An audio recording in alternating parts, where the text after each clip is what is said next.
6, ready to be for everyone. Nintendo Switch 2.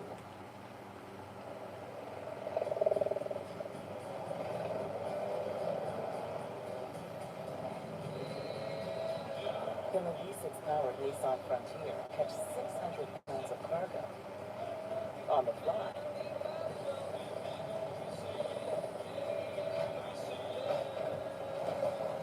Not that you would, but you could. Nissan, #1 in new vehicle quality. Bengals, Steelers. No love lost here. Thursday, these teams meet again, so you better buckle up. When these two teams get together, oh, a flag does come in. That's going to be a fine. They don't like us, we damn sure don't like them. Bad blood has been the recurring theme of this Pittsburgh Cincinnati matchup.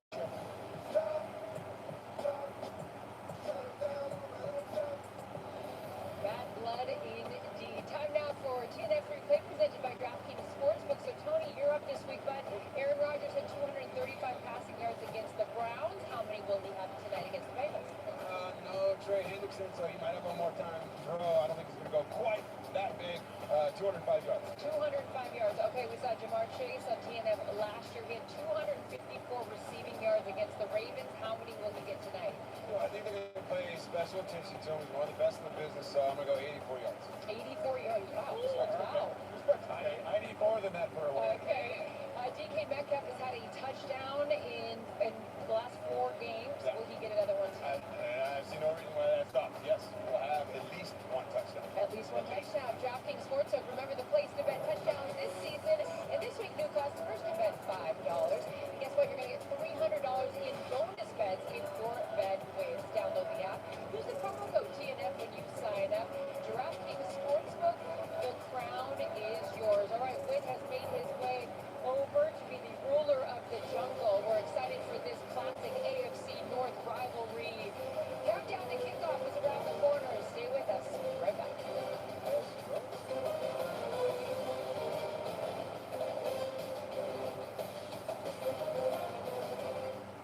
Okay, Brian, craziest touchdown ever. Tennessee Titans. Music City Miracle. Guy just snags it, starts running like he's double parked. What does a play like that do to the locker room? Man, it's everything. That's it. Where's Shaq? Is Shaq available? Yeah, because he's not going to say it's everything. Well, if he did say it, he'd go. New customers bet $5 to get $300 if your bet is paid instantly in bonus bets. The crown is yours. It's Subway's new Fresh Fit menu, featuring the grilled chicken and avocado, 35 grams of protein, a full serving of veggies, and our Baja Chipotle sauce, all under 500 calories. Keep moving with Subway's new Fresh Fit menu. Subway, eat fresh, feel good. I don't know if the world knows this, but kids are expensive.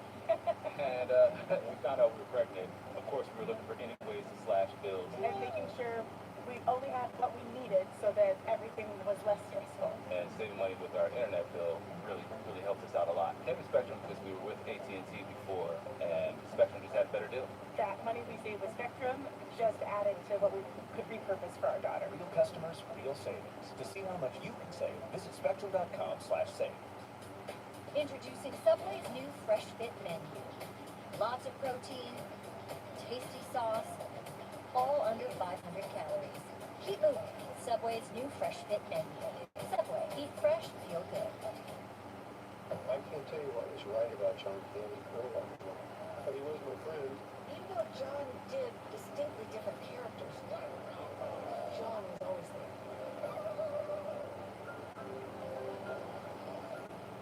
You're home for the holidays, back in your old room. Oh, at least you can get a deal on new shorts for Dad. Something with a little more coverage. It's time for Thursday Night Football and last looks for Joe Flacco. Cincinnati's breaking out the white Bengal uniforms as they face the Steelers tonight.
promise. But I want to start with you.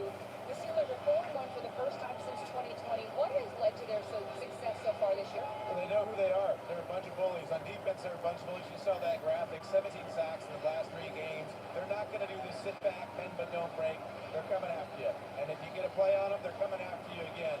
A lot of pressure on the quarterback, mentally taxing before the snap, and then physically taxing on your body. Joe Flacco's going to wake up sore. And then on the offensive end, extra lineman, Darnell Washington, 330 pounds. They're running the ball down your throat.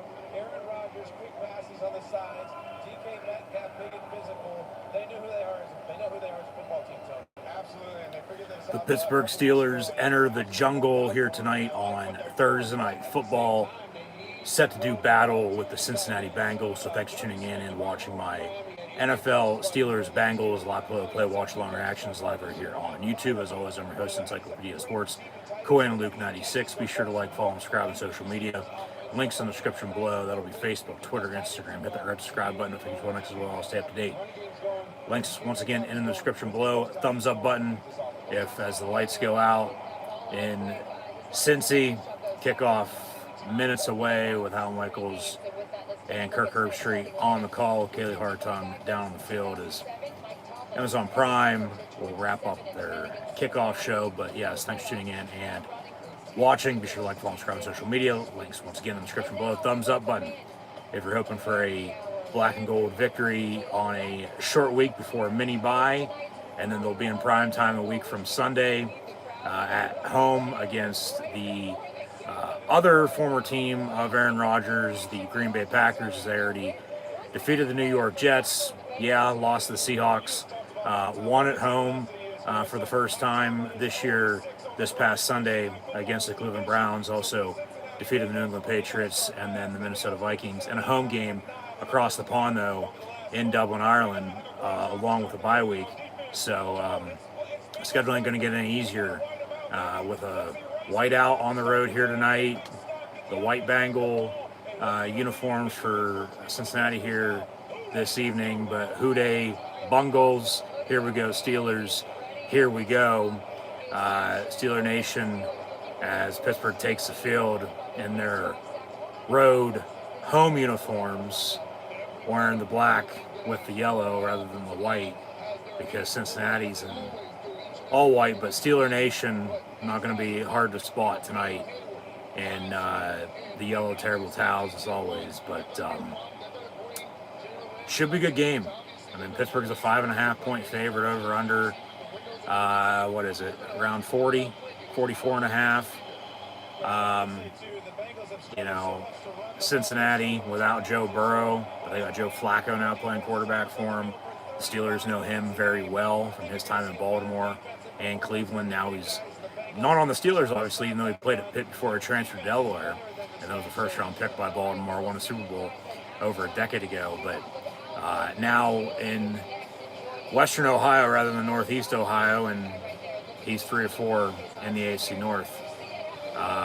Doubt will ever don the black and gold unless they'd absolutely need him to do so. But he's actually younger than Aaron Rodgers. He's 40. Aaron Rodgers 41, going to be 42 later on this year.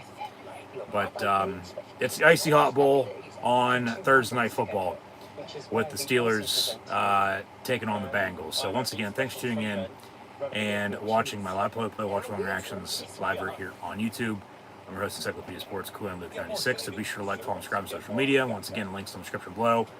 Thumbs up button as Pittsburgh is 4-1, looking to get to 5-1 as mentioned on a short week on the road in the division, I might add, as well in the AFC North. So we know how AFC North football games go. Going to be a dogfight until the end and over until it's over. But and then they'll get them mini bye before they return home. You know, it'll be a big story with Rodgers against the Packers. You know, but you got to take care of business here tonight, obviously. And then we'll go from there. But share hashtag NFL, hashtag Steelers, hashtag here we go. Chat questions and comments, super chat, super stickers, super likes, super thanks. Always greatly appreciated as well, as Amazon will give us the opening video package highlighting what these teams have done recently. As mentioned, Pittsburgh coming off the bye, beat Cleveland 23-9 at home this past Sunday. And then following that game, also on CBS, was the Bengals at the Packers, which I said then would be a game to watch because those are the Steelers' next two opponents from tonight, and then once again a week from Sunday. And Green Bay beat Cincinnati in Flacco's first start as a member of the Bengals, as he was traded from the Browns about a week ago and then started on a few days rest this past Sunday. First home game for him and the Bengals here tonight. But, you know, they have a good running game with running back Chase Brown. Obviously, we know the weapons that Cincinnati has in Jamar Chase and T. Higgins, the two Penn Staters, and Mitchell Tinsley and Mike Gesicki might add as well. So Pittsburgh, 5+ sacks in 3 consecutive games. We're on a 3-game winning streak. They got to continue to run the football, stop the run, but then create and capitalize off of turnovers, and then as always, rely on the serial killer, Chris Boswell, to knock him dead. So Thursday Night Football on Amazon Prime, Steelers, Bengals coming up next. So thanks once again for tuning in and watching. We're going to dive into full preview here momentarily, but yeah, 4-1 Pittsburgh, 2-4 Cincinnati, and I mean, we know what happened last year when the Steelers went to OHIO on a Thursday night. It's not going to snow tonight, but the weather has cold. It's finally football weather, and Pittsburgh offensively, they got to run the football, continue to do so. They finally have found a running game with Jalen Warren and Kenny G, Kenneth Gainwell, and then Caleb Johnson, rookie out of Iowa, you know, has sort of made his way out of the doghouse from his early season's mistakes. But let Aaron Rodgers do his thing. As they had stated, stat is officially Aaron Rodgers needs 116 passing yards this evening to surpass former Pittsburgh Steelers quarterback Big Ben Roethlisberger for 5th all-time in NFL history with all-time passing yards. So obviously don't want that to happen, but also want that to happen in a good way as the season will progress. You know, we were just talking about the schedule. Pittsburgh just played their first divisional game, you know, on Sunday, and they're 4-1. If they can, as they won that, win here again tonight, they'll be 5-1 and then 2-0 in the division.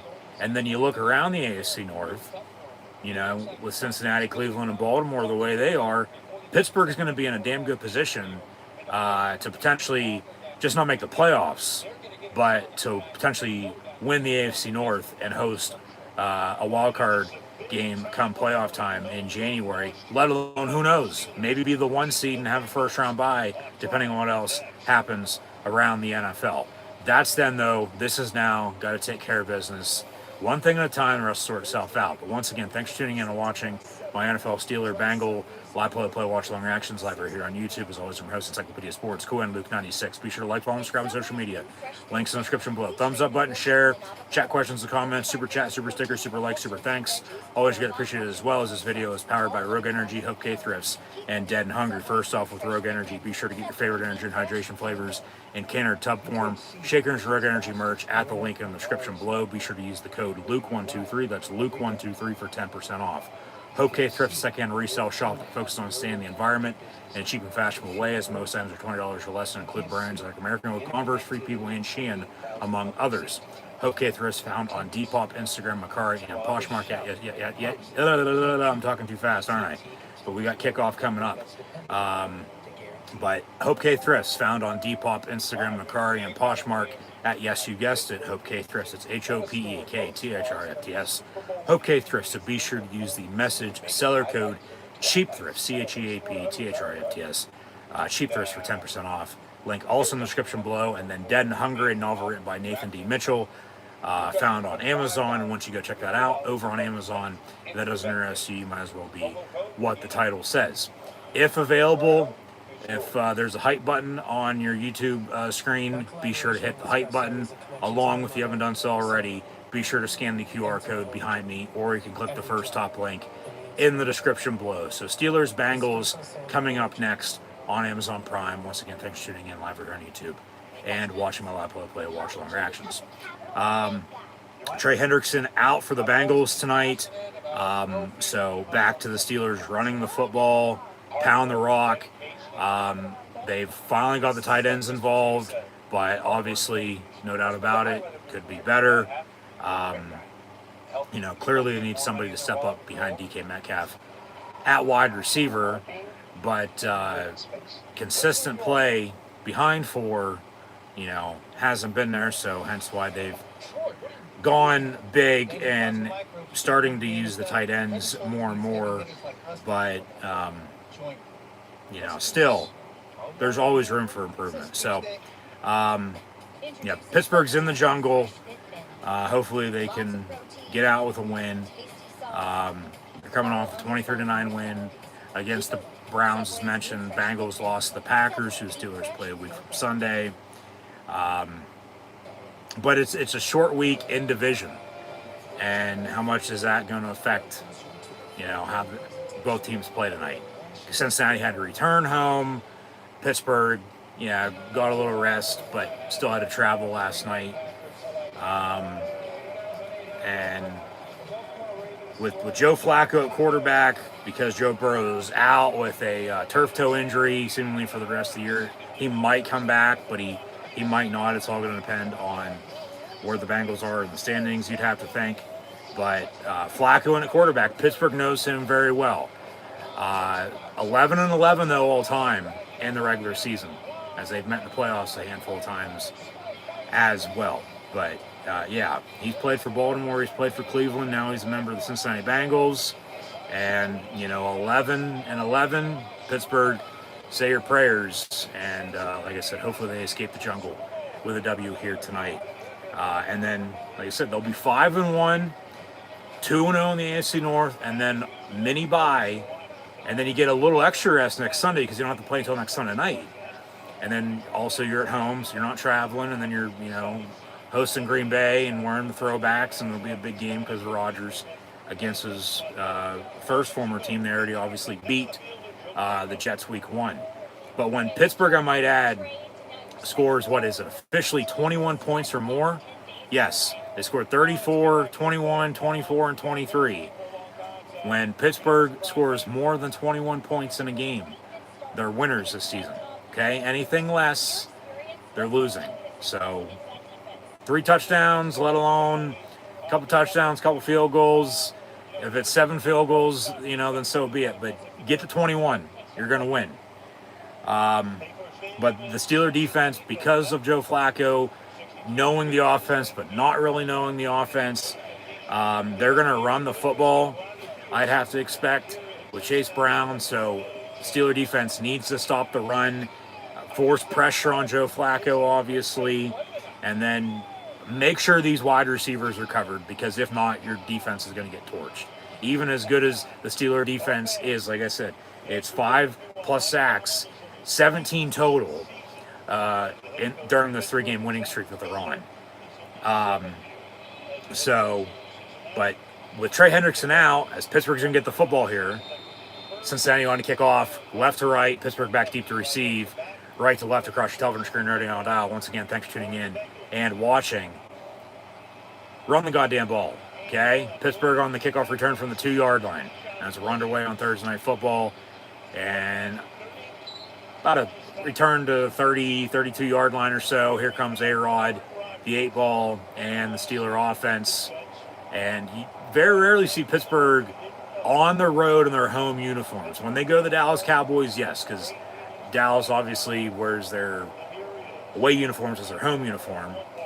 But Cincinnati in their alternate whiteout for the white Bengal uniform here this evening. So Pittsburgh's in their home black on yellow,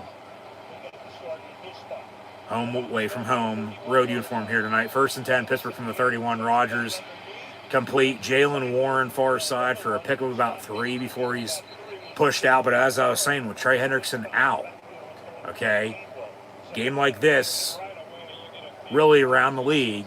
You got to protect your quarterback, but you also got to get after him. TJ Watt's there, obviously, for the Steelers, but Hendrickson, with the offseason drama, he signed as they decided not to trade him, but now he's hurt, out tonight. That news broke earlier this afternoon. But Pittsburgh needs to continue to run the football. 2nd and 6 on the second play of the game with 14:14 to play. Quick pass near side. Freiermuth, but did I hear an early whistle or a late whistle to blow that play dead? Yeah, they say false start on Pittsburgh, on Jonnu Smith, who they obviously traded for, with Jalen Ramsey, sending Minka back to South Beach in that trade with the Dolphins over the summer. But now 2nd and 11, yeah, it's a false start. Okay, I'll live with that. But they got to continue to run the football. And it starts up front of the offensive line. You got to be able to block to run, block to protect. Zach Frazier at center. Will snap to Rodgers, who's looking to throw again. And then he throws it in the dirt, incomplete. 3rd and 11. So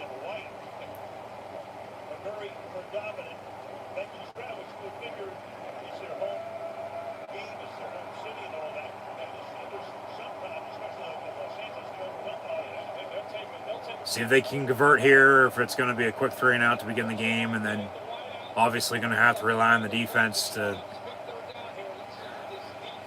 do something for them, until this offense gets rolling. Probably going to be your typical Steeler game, down to the wire, heart attack right on time in the 4th quarter, one of those.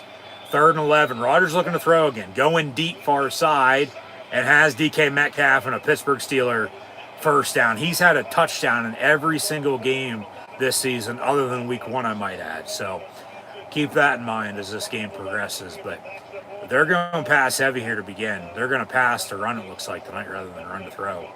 But, just to go route down the far sideline, out past midfield, into Bengal territory. We'll see where they spot it at, around the 30, potentially 35-yard line, it looks like. But, yeah, DK has really stepped up at wide out after they traded for him. And deal with the Seahawks that sent a 2nd-round pick this past April to Pacific Northwest. They toss to Warren near side. He gets a good 6-7 yards or so. 2nd down coming up. But yeah, Pittsburgh's got to run the football. They've done it well the past 2 games. And, they're, like I said on Sunday, seemingly starting to click. They're starting to gel. They're starting to put shit together and get in a groove and go. And, at the end of the day, that's what you're going to want, and then obviously you want to continue to drive and score points, because that's what matters. Points and winning. So, Darnell Washington in motion. They'll toss. Once again, Warren, he'll get the first down, bulldoze his way to about the 15-yard line. So they're in the red zone. Points hopefully coming, knock on wood. Don't want to jinx them, but if you got to settle for 3, okay, so be it. But you get another big play on the opening drive here again tonight, like they did on Sunday. And then now they got a couple runs going and a first down. You're going to hope to score a touchdown here. But who's it going to be? I don't know. I don't care. Just fucking punch it in. Need 6. Make it 7 with a Boswell field goal. Okay? Washington in motion again. Like I said, at tight end with Pat Freiermuth, him, Jonnu Smith as well. Connor Hayward had a touchdown last week. They've gone big up front, 11, 12, 13 personnel and getting this run game going. And, yeah, they list Darnell Washington as just 300-plus pounds because nobody knows his official weight. He could clearly be an offensive lineman. That's how big he is. But he can also catch the football. So by all means, yeah, have him play tight end because that's what he is. But from the 10-yard line, 2nd and 6, out of the eye.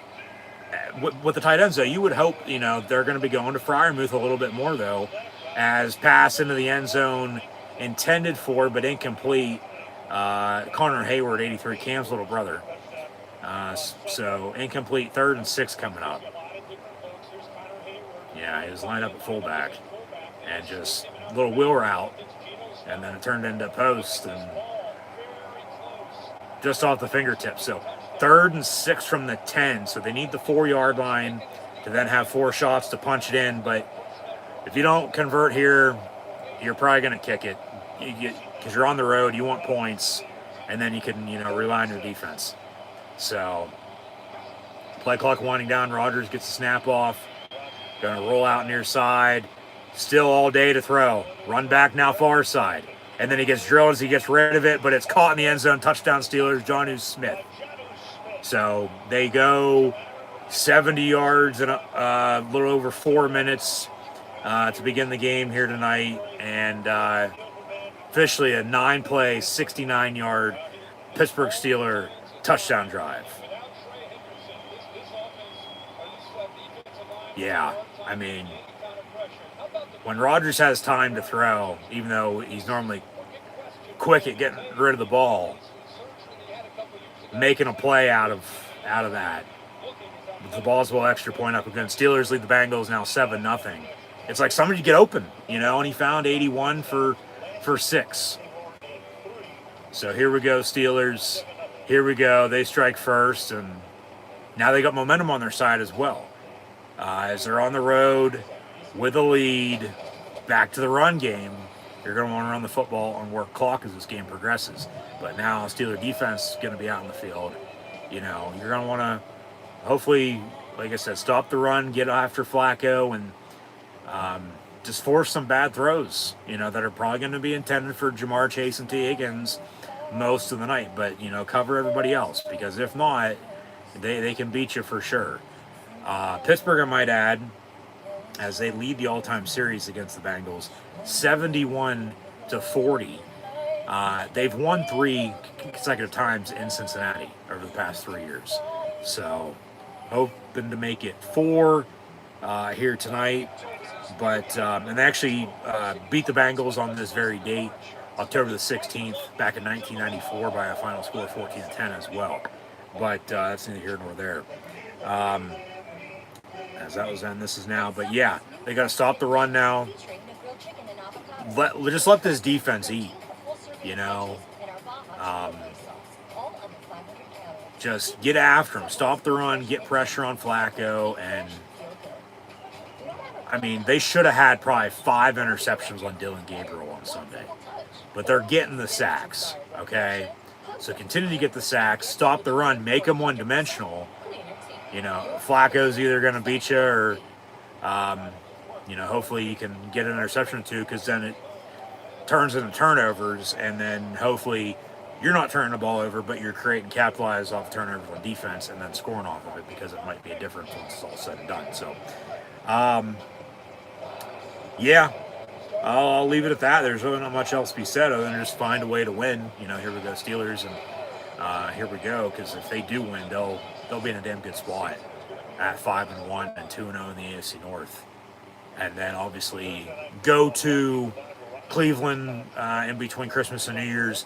They'll actually host Cincinnati a month from today, and then they still got to play Baltimore twice, down the stretch in December, and then week 18, I might add. So a lot of football to be played, but get to 5-1, 2-0 in the North. The next 3 weeks aren't going to be easy, because, like I said, with the schedule, it ain't getting any easier.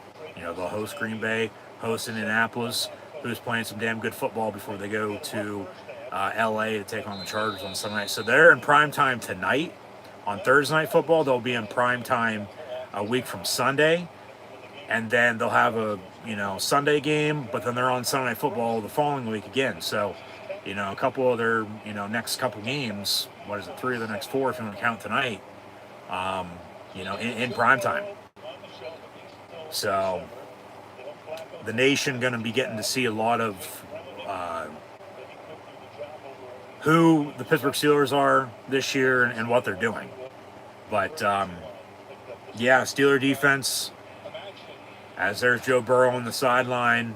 They tried Jake Browning, but they decided to make the move for Joe Flacco. Traded a couple picks with Cleveland, and he started this past Sunday for Cincy against Green Bay, and now at home here tonight against the Pittsburgh Steelers. So they'll hand off Chase Brown, but a gang tackle up the middle. So, yeah, like I said, stop the run, force pressure on Flacco, and then create and capitalize off turnovers and just go from there. But a damn good opening drive by Pittsburgh, as it did look dead in the water there, after that penalty. And they're, going backwards, had a couple of incompletions, and they get that big spark down the sideline with DK, as we'll pull up some stats here in a minute, but empty set on 2nd and 8 here. Flacco goes down on the sack. Keanu Benton with TJ Watt. A pack of Badgers takes down Joe Flacco, as we're under 10 to play here in the first quarter. Yeah, he just beat the guard, and then Watt was right behind him coming off the edge. And down goes Walt Disney World. From the 23, Joe Flacco quick pass. Just like that, they get the first down at the 40. So, yeah, T. Higgins on a 15-yard reception. Yeah, since he's got a first down just like that. So, they don't care about that sack right now. He got behind the backer and Peyton Wilson, and then Deshaun Elliott makes the hit, who he is playing tonight. He is active. So, 1st and 10, Cincinnati here, but they'll run a draw. Big hit. Deshaun Elliott once again with Patrick Queen. So 2nd down and medium coming up here for Cincy. But, yeah, just stop the run, get after Flacco, and hopefully this offense can obviously score some more points. They're already a third of the way there for the 21 points that I had stated. If they score 21 or more, they're winning. So, still early, a lot of football we played, but empty set 5 wide. Pittsburgh bringing some pressure, but they're going deep. And then it's incomplete. No penalty.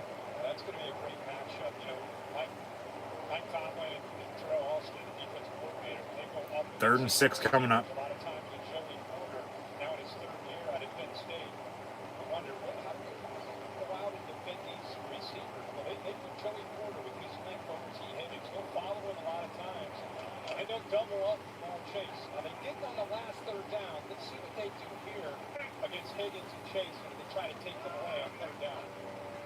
From the 45, 3rd and 6. Flacco pass complete, but Juan Thornhill with the tackle right away. It'll be 4th down, and they're going to have to punt. It's 4th and less than 5, but they're still going to have to punt here from right around midfield. Crowd's not liking it, but just don't jump off sides, okay? Don't run rough the punter. Nothing stupid. No penalties on this return. Because now the Steeler offense is going to get the football back with a lead. Hopefully they can, find a running game, work some clock, and go score again. Because then they're going to be in full control of this game. From the 15 on their punt return, about a 10-yard return or so. All right. They'll probably take a commercial break. 7:25 to play in this first quarter. Yep. So, Pittsburgh ball when we come back, up 7-0. And some stats. I would update you on some scores from other games, but this is the only game on in the National Football League here tonight because it is Thursday Night Football. So once again, thanks for tuning in and watching. But we will preview this upcoming weekend around the NFL, so stay tuned for that. But mid-first quarter, Steelers lead the Bengals 7-0 Steeler ball when we return once again after a touchdown drive to begin the game. Bengals punt as Flacco is 2 of 3, 20 yards. Rodgers 3 of 5, 53 yards in the passing touchdown to Johnny Smith. Jalen Warren has 3 carries, 21 yards. But it was the 39-yard completion to DK Metcalf that was the spark in that touchdown drive to maintain and continue the drive before the 10-yard passing touchdown on John Smith. And back once again to the tight ends. They have Pat Fryermuth, who you love to see them, get the football to more, because he's really, non-existent in this offense with Rodgers at quarterback, unfortunately. But with John Smith now having a couple touchdowns, Darnell Washington's, blocking up front, but then also catching the ball for the most part when the pass is thrown his way. Rodgers seemingly liking those two a little bit. I wouldn't say liking more, but just he's throwing the ball more to them compared to Fryermuth. And then obviously Connor Hayward had a touchdown last week, which he doesn't score very often. So it's with DK at wide receiver. They don't have a number 2. Calvin Austin's out again tonight. Remember, they traded George Pickens to Dallas. He's lighting it up in the Big D with CeeDee Lamb injured. But, Drum McQueen wide receiver room right now in Pittsburgh is, no longer there because of, with how they're playing now. DK, like I said, that's to this point. I don't want to, understate that, but, and potentially it happens and jinx them later on. But DK's been playing well, and he's got a good head on his shoulders. Like I said, he's had a touchdown in every game thus far other than week 1. In which week 1, everybody else seemingly, if you recall, at wide receiver or tight end, had touchdowns, that game. So it's a team sport. And you don't hear him complaining. But in the past, you would have, one way or another, regardless of what the hell was happening. But they're going to the tight ends more, and rightfully so. They toss to Jalen Warren.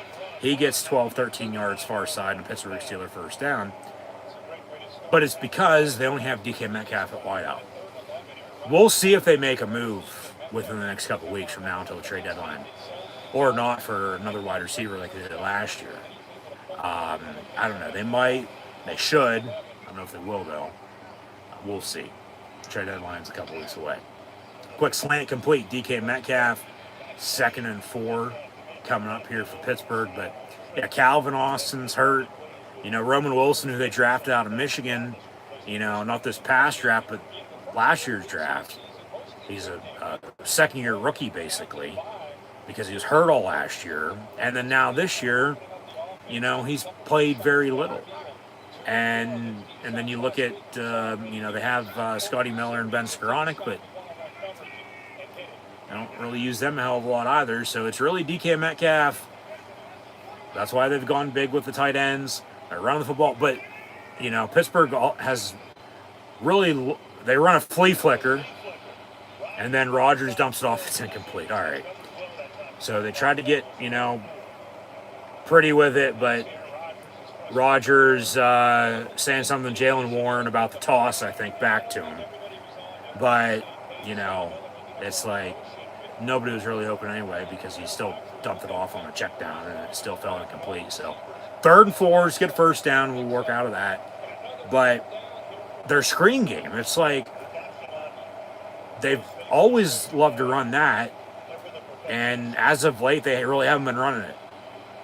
So that would be another aspect of this offense to, maybe get the screen game going, because it's just an add-on to the run game. They get it off as the play clock was winding down. Rodgers going to go deep near side, little high, incomplete, intended for Johnny Smith. They wanted a defensive hold, but they're not going to get it.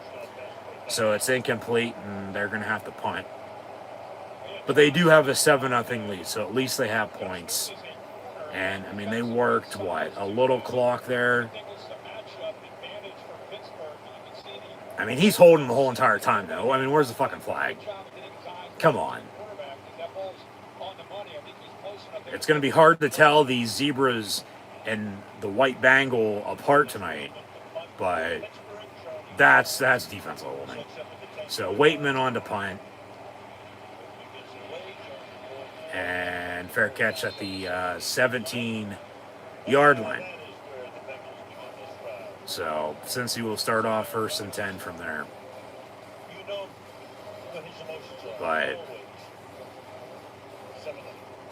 Yeah, 5 and change to play in the first. Steelers lead 7-0. So we'll get back to it and go from there. But so once again, thanks for tuning and watching. Be sure to like, follow, subscribe on social media. Links in the description below. Thumbs up button, share, chat questions and comments, super chat, super sticker, super like, super thanks. Always great appreciate as well. Go check out Rogue Energy, HopeKThrifts, and Dead and Hungry. Hit the hype button if available, and scan the QR code or click the first top link in the description below if you haven't done so already. Steelers lead the Bengals 7-0. 5 minutes to play in the first quarter. Every time I'm wearing diamond jewelry, I can't help myself. I have to show it off. I'll be walking up to strangers and being like, so do you like my nail color? Sorry, I didn't hear you. Say that again. Okay, it is 4 o'clock. It's also 4 o'clock here to 4 o'clock. Now it's 8 o'clock. You like these, Shaq? It's a really big deal. $7.99. 2-carat natural and lab-grown diamond jewelry and 10-carat gold. Yes, Jason Penny. Hey, get new Little Caesars cheesesteak crazy puffs. They're so good, we ran here to. There's 31. We ran here? Try new cheesesteak crazy puffs for $3.99. Little Caesars is the real deal. Pizza, pizza. Bring on the show. Okay, boys, we need to do one thing. Let's move. Babylon Insists. Available now.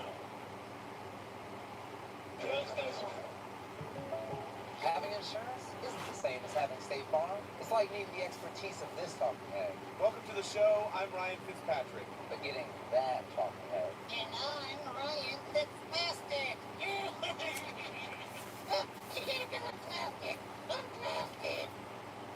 I'll introduce you to my beard guy if you like. But don't settle for just any insurance when there's State Farm. Get off me. Like a good neighbor, State Farm is there.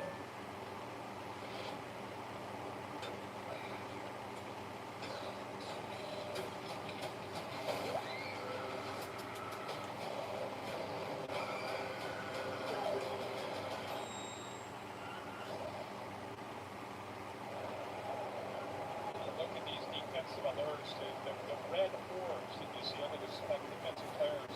And it identifies them as a threat to blitz the quarterback. It's generated by Prime's AI on every down basis. So keep alert for those red orbs. So 1st and 10, Cincy here from the 17 after the Steeler punt. They fake the toss, come back on a bubble screen, complete near side. Jamar Chase, but Juan Thornhill once again with the tackle. They say Deshaun Elliott. It looked like 22 to me, but Steelers still make the stop. It'll be 2nd and short coming up, 2nd and 2 for the Bengals.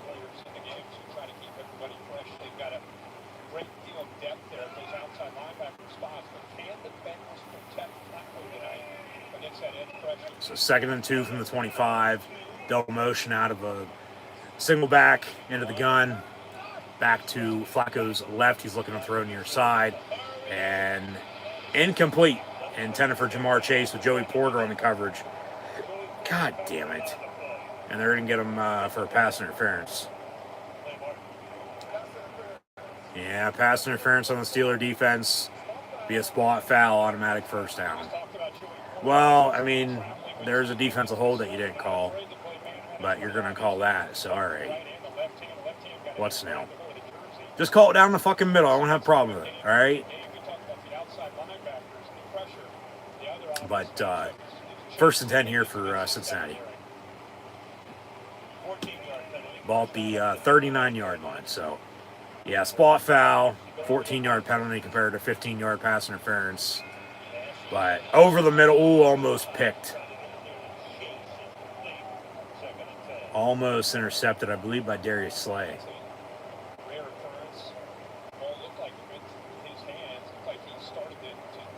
Yeah, he like slipped and fell down there at the end. Yeah. Right through his hands, and yeah, it could have been a Steeler reception. So, I mean, if they could learn how to catch the fucking football, they'd have a lot of interceptions right now, too. Up the middle on the run. Samaje Perine, who's been in the league for quite a while at Oklahoma. He gets 5 yards up the middle, so 3rd and 5 coming up here for Cincinnati. Struggling to run the football. You go against this kind of pass rush, the best thing he can do for his tackles tonight is be able to make them think that the run is in play. You can't run 45 yards against the Steelers. From the 43, 3rd and 5. With that run game on early downs. Flacco gets pressured. TJ Watt hits him as he throws, but he gets rid of it, and it's enough for a Bengal first down before Peyton Wilson wraps up Noah Fant, former Iowa Hawkeye. Hopefully the Steelers are the only black and gold team winning this weekend in football. But, former Broncos, Seahawk, now in Cincinnati with the Bengals. They have weapons for... Well, it's Joe Burrow's team, but remember, he's hurt once again. So they have Joe Flacco in at quarterback. From the 48, 1st and 10. And dump off, it's incomplete. As Holcomb was in coverage on Chase Brown. He obviously heard footsteps because he dropped it. Should have been a sack. But then, Flacco got rid of it, and just, it's incomplete.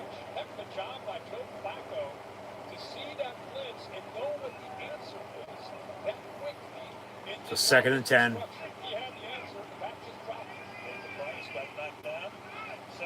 And they'll run it up the middle. And 4 yards for P. Ryan. So 3rd down. 3 and... About 30 seconds to go in this first. I think Pittsburgh, they've done a good job of mixing up their looks, but they're trying to keep Zach Taylor and Joe Flacco off guard. Yeah, you got to just keep getting after this offense. Keep getting after the quarterback with, forcing as much pressure as you can up front of the line. Stop the run. But 3rd and 6. Keep them out of field goal range here on 3rd and 6 if you can at the 45-yard line. And movement, that's a false start before a delay of game. Thank you. False start, back them up 5 yards. So 3rd and 11. Yep. So replay 3rd down to be 3rd and 11.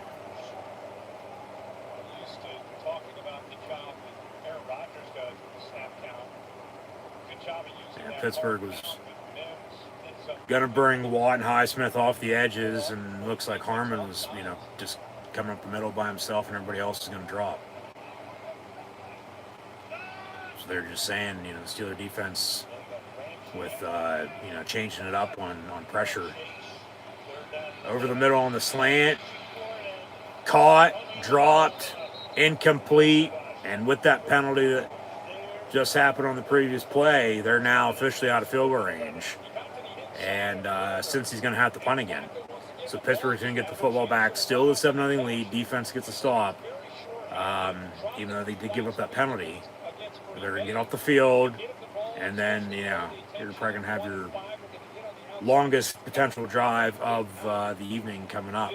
Because they're going to hope to pin your ass deep and make you, drive from inside, 10, 20-yard line here. But Cincinnati on the punt. We'll see about where Pittsburgh can get the football. Obviously, they had a good, a kickoff, punt return. That's catch interference. Come on. Thank you. He signaled a fair catch to the 10, but then the defender literally ran into him and knocked him over. So that's a penalty. They throw the flag, and Pittsburgh's now going to have the ball 1st and 10, 25-yard line. Yeah, catch interference on the kicking team, 15 yards. 1st down, and they'll take a timeout. So, yep.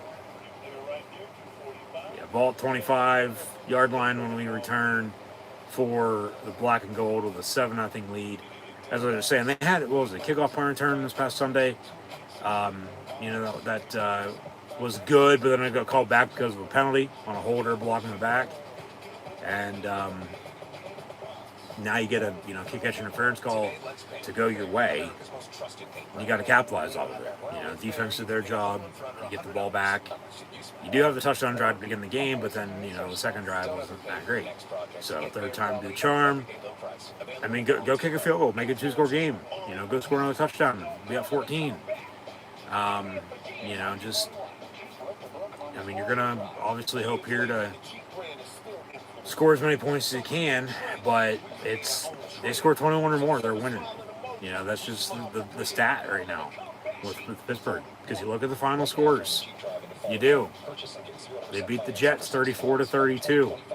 They beat the Patriots 21-14. Beat the Vikings in Ireland 24-21. Obviously, bye week didn't play, but then won last week on Sunday 23-9. With their loss, they only scored 17 points. So they're third way there. Lots of football played, but they are stopping the run. But then, even though they're forcing pressure on Flacco, he's just that good at getting rid of it because he's experienced. He's been in the league as long as he has. He's 40 years old. As Rodgers is 41. These are two veteran quarterbacks who know what the hell they're doing. They both won Super Bowls, I might add, as well. It's they're checking it down a lot. I think I might be playing a little bit more in the box, and then if you give up one of those big plays, then okay, so be it. Because I feel like they could still be able to cover on the outside. But normally it's you want to do away with the outside and the deep ball, and rightfully so, no doubt about it, and then you'll give up that check down. Because then that's where the stats just pile up, especially late in the game. So if we'll see what the Steelers defense does the rest of the way, but just as long as this offense has a lead, defense can do their thing, but then if the offense ain't clicking, Cincinnati gets back in this game, this defense is going to be out there a lot, and then it's going to be one of those games. Pass complete, Roman Wilson to the 31, former Michigan Wolverine. So, but Al Michaels, Kirk Herbstreit on the call. 2nd and 6, Pittsburgh. And Rodgers going to roll out. Avoids a sack and then steps up and gets rid of it. First down, Jonnu Smith. So, still using the tight ends a lot here tonight.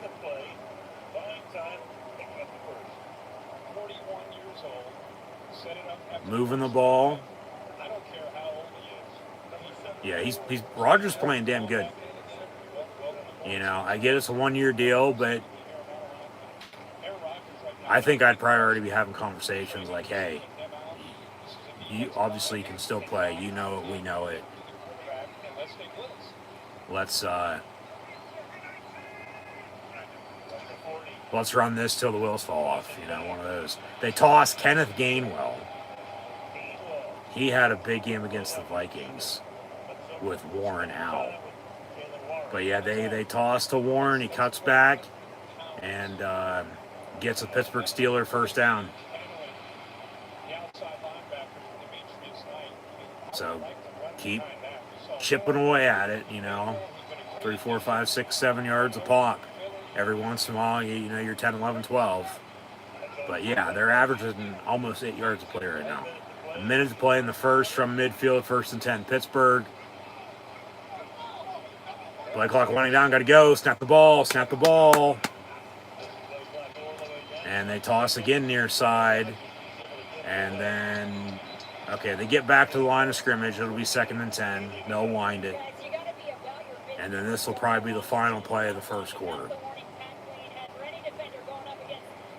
About a 7-second differential between the game clock and play clock.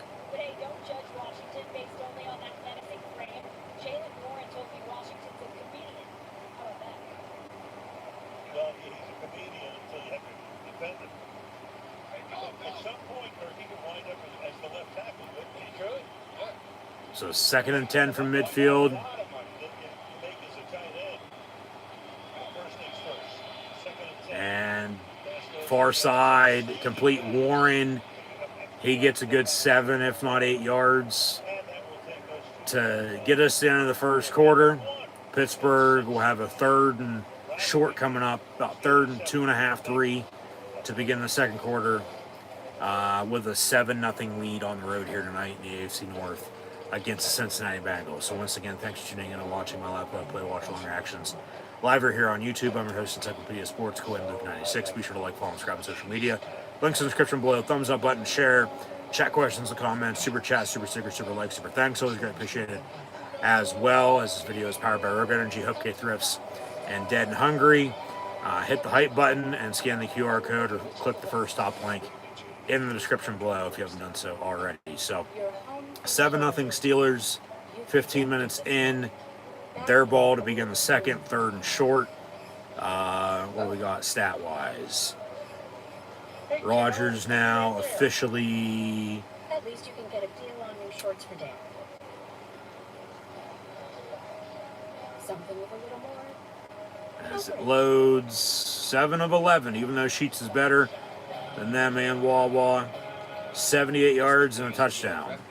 Warren, 4 carries, 33 yards. Kenneth Gainwell, 2 of 11.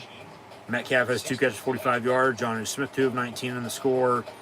Warren, 2 of 10. Roman Wilson has a catch for 4 yards. Thornhill, Elliott, and Peyton Wilson all have 2 total tackles, and Keanu Benton has a sack on Joe Flacco, who is 4 of 8, 36 yards passing, and they have no run game. So obviously keep that up with stopping the run and force some pressure. Defense going to be able to do what they want to do then. They're not going to be out there a lot because you're going to be controlling the clock and winning time possession, and hopefully with a lead on the road, you're running the football and be balanced and consistent. And Rodgers does his thing, and you go score points and find a way to win this. So just hopefully it's not, they score here soon, and then afterwards, they don't do shit until the fourth quarter. Because I wouldn't be surprised if that does happen. Because I've seen it happen numerous times. Just not in the past, but this season, as it, we sit, not halfway point just yet, but 4-1 start and 56 consecutive regular season games with 7 or fewer points in the first quarter. Yeah. But, you know what you're going to get from the Steelers. And that's winning football. So, it's just, sometimes it's like, well, it might be taking a little longer to get there, but they run it on 3rd and 3 and get the first down. That's a first down.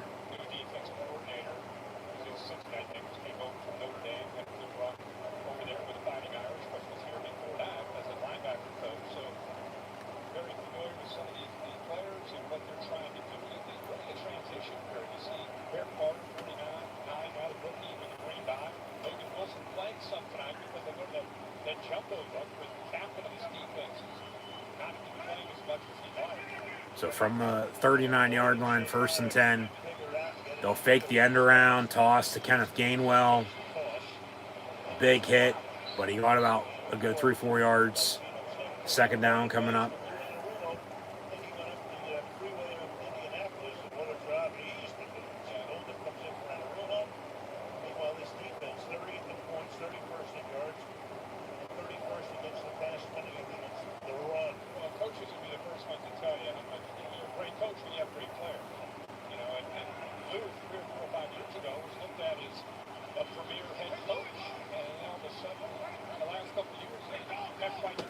2nd and 7 from the 36. Rodgers over the middle complete. Jonnu Smith, his go-to target tonight, is 81. He gets about 10 yards and a Steeler first down. So, I mean, keep getting the football. Run it. You know, DK's gone quiet here, so maybe go his way here soon. Obviously, for Ironmouth, we know about Darnell Washington as big as he is. Whistle and a timeout by the Bengals. With 13 minutes on the dot to play in this first half. They're first. They'll have 2 left. Pittsburgh stealed all 3. And 2-minute warning, obviously, as well. But, yeah, I was still hope for somebody to step up a wide receiver behind DK. Who, what, when, where, how, I don't know. You know, I don't. I'll find out together in live time. But, yeah, Rodgers a quarterback. Let him do his thing, but run the football.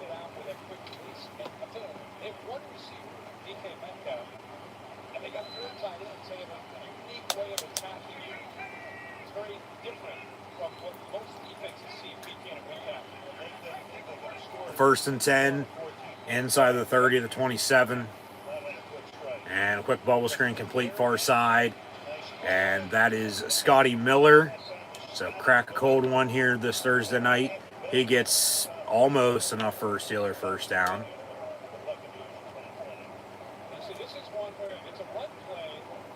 Yeah, they audibled last minute.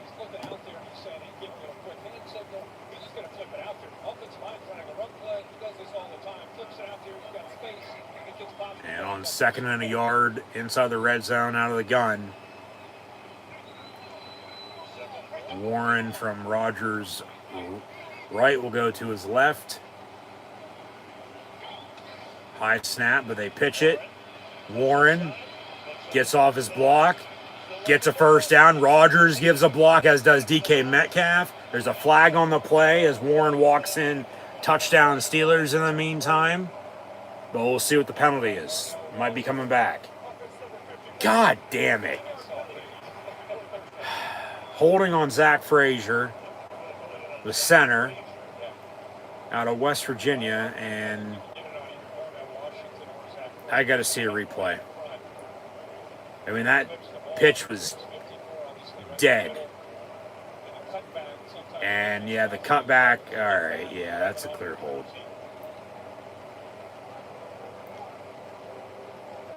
And Warren had scored, but it's still 7-0.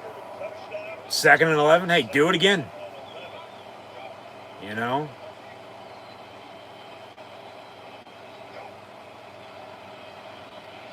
Rodgers avoiding a sack. Gonna step up. Pump fake's gonna run it. Slides. All right. He had Kenneth Gainwell open near side, but he never saw him. He never looked his way. But then he wanted to go deep. Nobody open. Pump faked a couple of times. Try to catch defense and get him off balance. But he took off and ran and then slid about the 22-yard line. So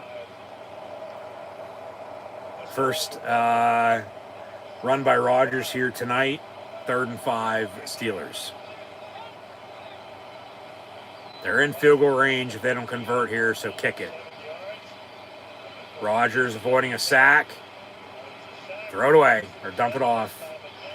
It's caught at the first down marker, Kenneth Gainwell. So now they have a decision to make. It's 4th and a half a yard. Do you kick it and make it a 2-score game? Or do you go for this, get the first down, and then work out of that to potentially, you know, still kick a field goal, maybe score a touchdown. But we've talked about the Steelers' size and the run game. 4th and a half yard, it looks like they're going to go for it here. Maybe try to draw them off sides. They're going to get up there and sneak it. Push it. And flag on the play as the Steelers get the first down in the meantime.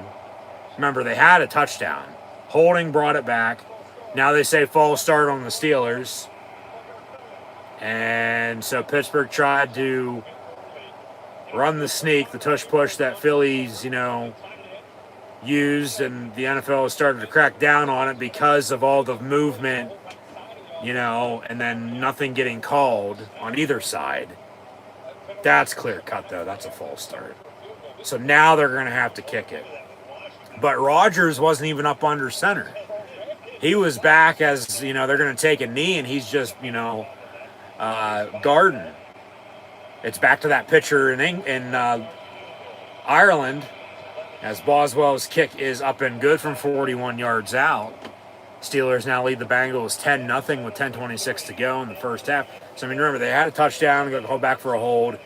They had a first down on a sneak on fourth down, penalty, and then, they kick it. So 10-0 Steelers, but it's that pitcher Rodgers, standing back and, hey, signaling first down.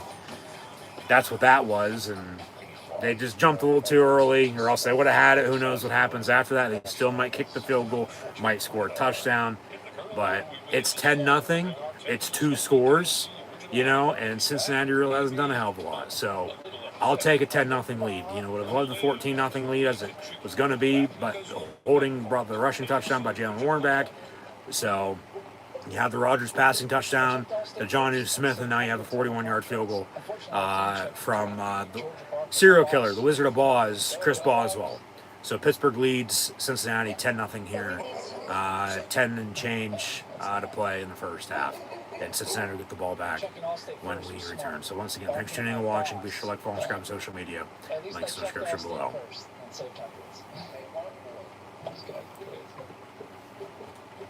So, how do you want to do this? Wanna buy your way? Wanna put on real pants? Wanna take her for a spin? Okay. Wanna pre-qualify at the park? Wanna get that car ASAP? Wanna drive? CarMax. Last week's game was full of action, and so were the stands. NFL legend Troy Polamalu scared off dandruff causing microbes. Boy, Troy's hair looks amazing. I think the importance of a fan to me, I draw from that energy, the passion, and togetherness. Let's put our things out, and I think they should make change. NFLShelf.com. Time now for the Thursday Spotlight presented by Uber Eats. To be honest, it was shocking to me. Andrew Berry must be a lot smarter than me or us. Because it doesn't make sense to me to trade a quarterback that you think enough of to make your opening starter to a division opponent that's hurting in that area. But that's just my personal feeling. Yeah, when we're talking about that, the Eagle Rangers, it certainly is. Sure, talking about the trade, Flacco, side, pushing, T-line, running back to the 29-yard line. Bengals kickoff return to the 28-yard line. He's the longest tenured manager who coached baseball, football, basketball, or hockey right now. Yeah, Tomlin said what he said about Cleveland trading Joe Flacco to Cincinnati. And it's, you're going to face them in Cleveland one way or another for the most part. Even though they had their quarterback, situation from, Deshaun Watson to, Kenny Pickett, brought back Joe Flacco, but then they drafted Dylan Gabriel and Shador Sanders. And, traded Pickett to the Raiders, traded, Flacco obviously to Cincinnati, but Tomlin was saying, it just didn't make sense to him that Cleveland would trade their Week 1 opening day starter to the in-state division rival in Cincinnati. But Cincinnati also needed a quarterback. They were desperate without Joe Flacco because Jake Browning wasn't working out. And, they didn't want to, either sign or trade for anybody else, because they ended up getting Flacco in the end. Whether they tried to, get whoever else, I don't know. They got Joe Flacco, So they run it there near side, get the first down out past midfield. But now play clock was winding down. They'll have to call timeout. Flacco, yeah, he's the first quarterback since 1974 to be traded middle of the season within the division. So, I mean, that's 51 years. And we're not even mid-season. It's the first month of the year. You still have another couple weeks here from now until the trade deadline. Who knows what the hell's going to happen? But these teams, and Pittsburgh as well, hopefully going to bolster, positions of need. And right now for Pittsburgh, it's wide receiver room. Flacco after the timeout, pass far side, boom, big hit. Big hit by Chuck Clark, who, he's a former AFC North Baltimore Raven member. He doesn't like the Bengals either. And he's back tonight, missed this past Sunday. But, just him, Thornhill, and Ramsey, they're lowering the boom on opponents here this season from the secondary. Porter's more coverage. Darius Slay's that vet they brought in from Philly. But, I mean, this defense, they are playing on fire. They are. So, what is it, third down? 8.5 to play in the half. Yeah, 3rd and 10.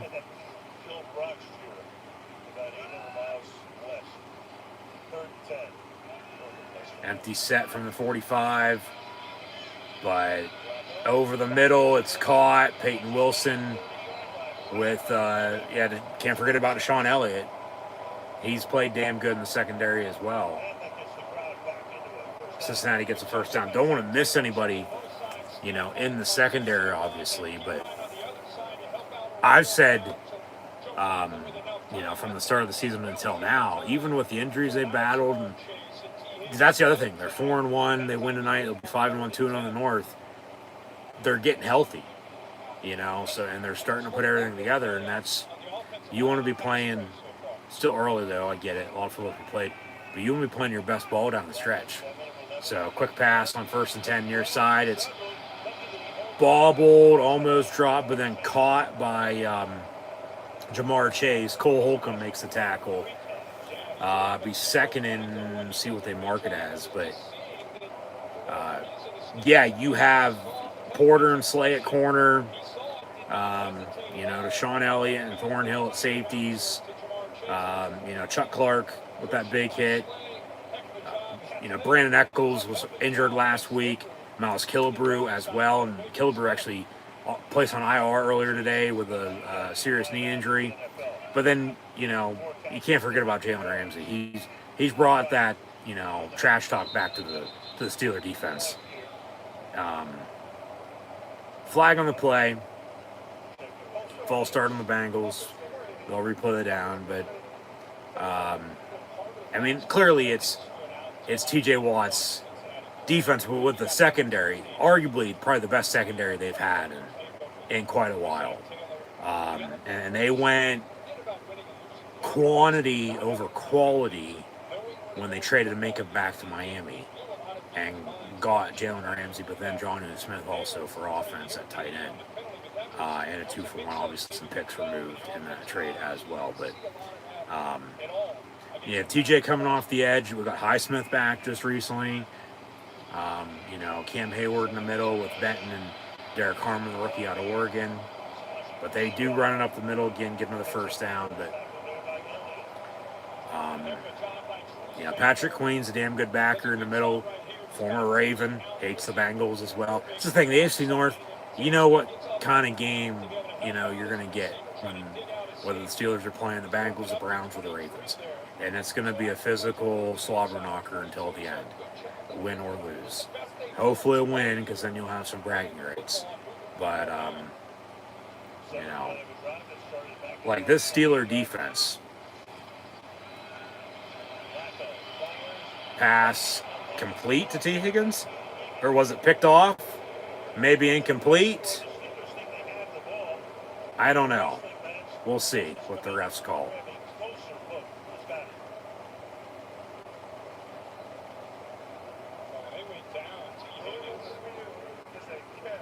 Catch. And second down, third down. Maybe incomplete. Maybe picked. They say catch on the field, so they have to find a bit of evidence to return it. Or upheld nowadays. 2nd and 3, okay. From the 12.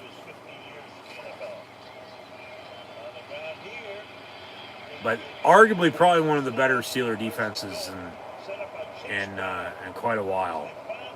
Because of the depth. Because you can't forget with T.J. Watt and Alex Highsmith about Nick Herbig and Jack Sawyer, the rookie out of Ohio State. And then Cole Holcomb, a linebacker with Peyton Wilson as well. So,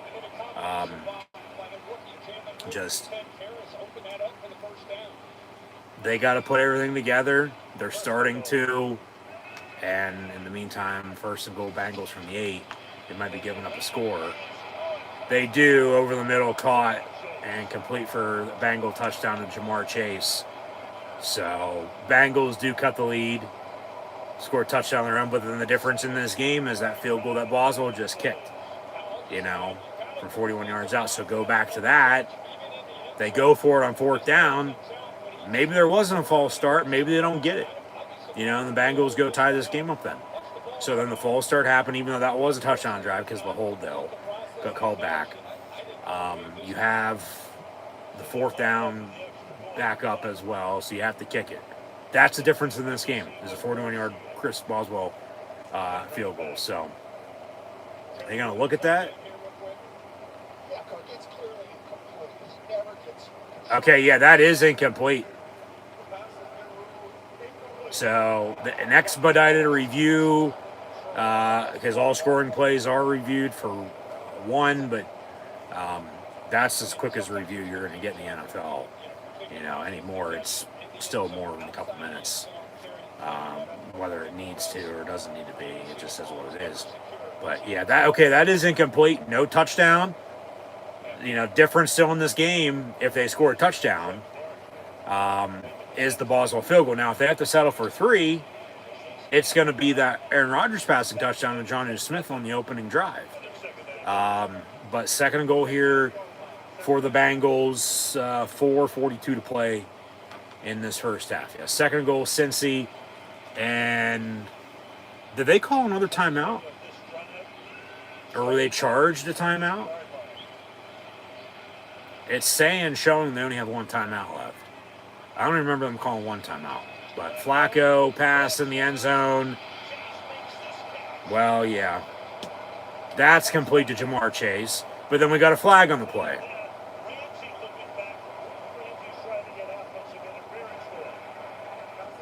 Pass interference on the defense because of the touchdown. It's declined. Touchdown Bengals. So, regardless of the incompletion, 1 play later, you go right back to him, and it's caught for a touchdown. And you're going to throw a PI on that? I mean, come on. That's a no call. But then he still caught it anyway, and it's still a touchdown for the Bengals. So here comes the extra point by McPherson. And, the difference in this game is that 41-yard Chris Boswell field goal now. Snap, hold, kick. Good. 10-7. And the Steelers are going to have a 3-point lead, 4:38 to play, with 3 timeouts, 2-minute warning to go do something before halftime, because the Bengals are going to get the ball back to begin the second half. So, yeah, 10-7. We'll update some stats, but offense got to go do something now for sure. I mean, obviously, they're 2 of 3 on their drives here tonight, from a touchdown to a punt to a field goal. When, remember, they did have a touchdown, but then the holding backed them up. Settle for 3, but then you give up the touchdown. So, I mean, that's nothing new that they, actually do something. And then, the defense goes, let them do what they want. So, yeah, you can pump up the Steeler defense as much as we want, but then they, still do, shit like that. They can't get off the field. So, yeah, 10-7. So we'll pull up some stats as we near halftime. Danny, I just love these subs. Make Jersey Mike's a game day thing. A simple move. Having insurance isn't the same as having State Farm. It's like needing the certainty of this delivery. This team will make a push in January. Absolutely, they're still in it. But getting that delivery. It's 10-7. Flacco now 10 of 15, 73 yards. And that touchdown to Jamar Chase. Chase Brown, 437 on the ground. Perine, 3 of 17. Chase has 5 catches, 40 yards in the score. T. Higgins, 2 of 25. Where Rodgers, 10 of 14, 101 yards. And a touchdown. Jalen Warren, 5 carries, 36 yards. So, I mean, you have a lead. You're on the road. Run the football. But Aaron Rodgers could surpass Big Ben Roethlisberger on this next drive for all-time passing yards in NFL history and move into 5th place all time, surpassing 7. So, yeah, it needs another 15 because you need a 116 coming in tonight. But, hey, go work some clock here, go score. You have to settle for 3, okay, it's a 6.1 score game, but if you can, go score another touchdown, make it, another 10-point lead, another 2-score game, you're right back where you just were, up 10, even though they just scored. So pressure's on them to do something. But then they get the ball back to begin the second half. So, Pittsburgh here definitely needs to do something. Big drive before halftime. From the 5 on the kickoff return. And he gets to the 30. So here comes Rodgers and the Steeler offense.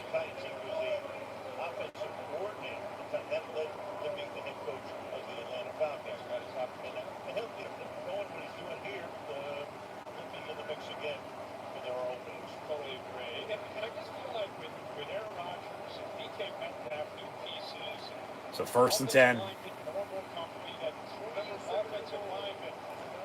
74 is eligible. Spencer Anderson is an eligible receiver for the Steelers.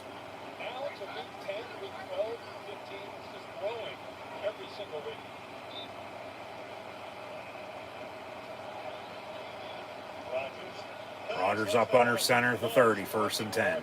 Steelers lead by 3, 10-7. Darnell Washington in motion. Watch a play action pass. Yep, they fake it. They want to go deep, and they do down the far side, but it's going to be picked off. Intended for DK Metcalf, and it's intercepted. Bengals on the interception return because they never blew a whistle, and out past midfield before Darnell Washington makes the tackle at the 45-yard line. God damn it. And then he just can't turn the ball over. I mean, it's not a bad play call. It's not. As soon as they brought Washington in motion, it's like, all right, yeah, they'll probably run to the right side, maybe run to the weak side, away from the blocks, but it just had play action written all over to take a shot, and they did. That's why I said that. And they do go deep, but passes off into double coverage, a little miscommunication with him and DK Metcalf, and the safety came over and picked it off, and we'll see if they mark him down where he picked it off at, if he was touched and down by contact there or not, or if they give him the interception return or what. So he is down by contact where he caught the ball at. So that's a good 30, 40-yard difference, you know, because they returned to the Steeler 45-yard line. Yeah, it's going to go back to where he caught it, like about the 20. Down by contact, 24-yard line, 1st and 10 Bengals. So, yeah, do the math. It's a good, you know, 30, what? 41-yard, you know, play on the yardage difference on the interception return. He was down by contact. So now Pittsburgh with the 10-7 lead, they turn it over, and the Bengals going to look to at least tie this game up, if not take a lead. So Steeler defense going to have to make a stop.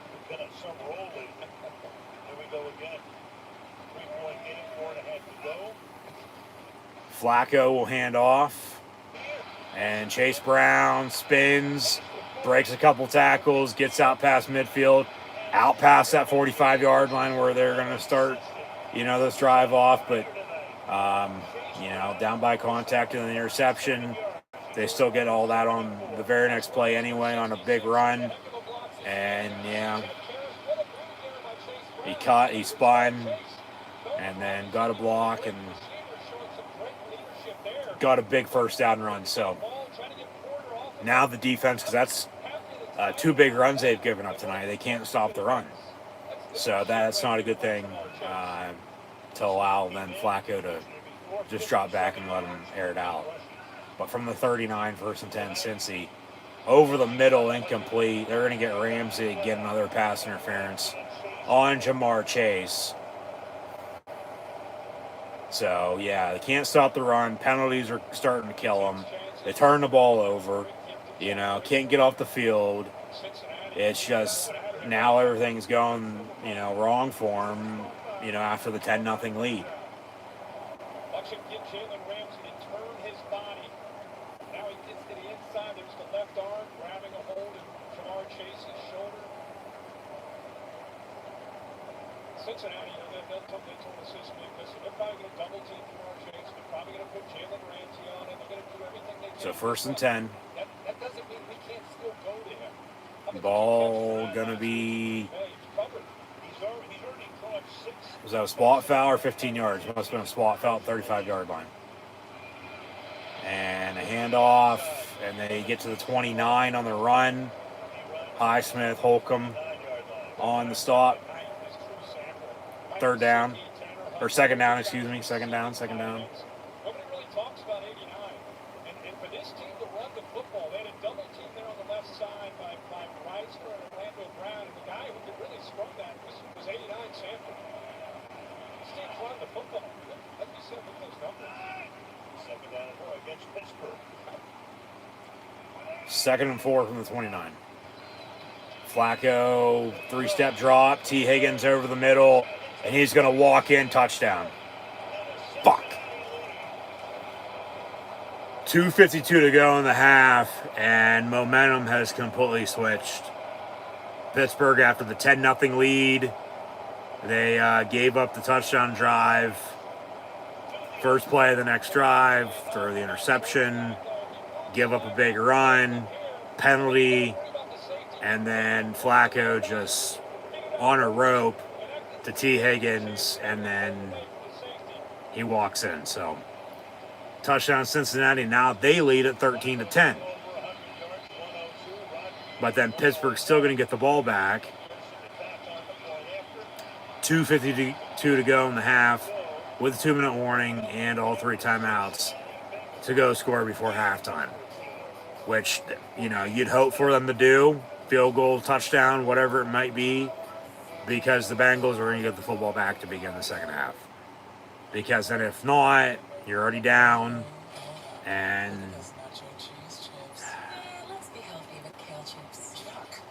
just as the game progresses, especially if you turn one-dimensional with no running game. And, you know, this or that with turnovers. Timing going to be on your side to, you know, do what you want to do. And find a way to win. But this game just has completely switched. You know, and snap a wrist.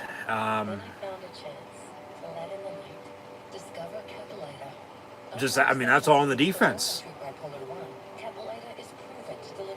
Obviously, the offense turned it over, but you had the touchdown just prior to that. And then the defense, hey, right back out there because of the turnover. And just tough situation. They give them another score, so that's just is what it is. So 14-10, and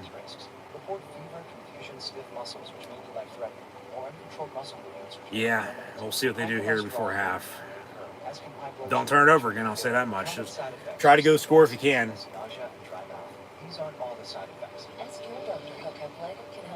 I mean, you think about it, they're lucky to have that field goal now.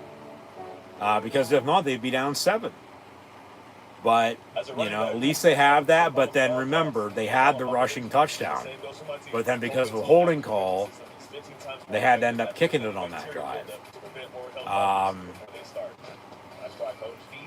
Or else it would be 14-14 right now with, you know, Cincinnati scoring those 2 touchdowns in about as many minutes.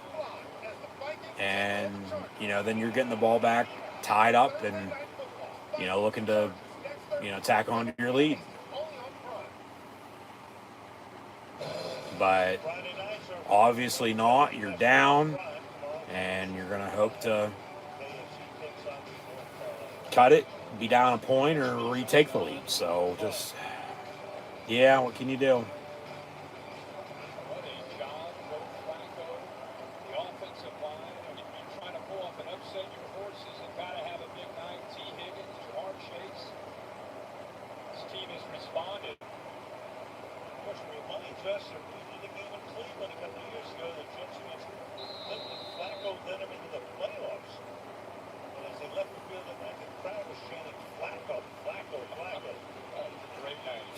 Cincinnati on a kickoff. Pittsburgh on the kickoff return from the 5 and cuts it, and they'll set up shop at the 30 again. So, see how Rodgers responds from the interception. And, you know, like I said, run the football. You got to be balanced. You got to be consistent. You got to have momentum, which they don't anymore. That's slid in the Bengals' hands, their paw, if you will. And get this offense in rhythm, you know. So when it starts up front, they got to be able to run, and then let Rodgers do his thing.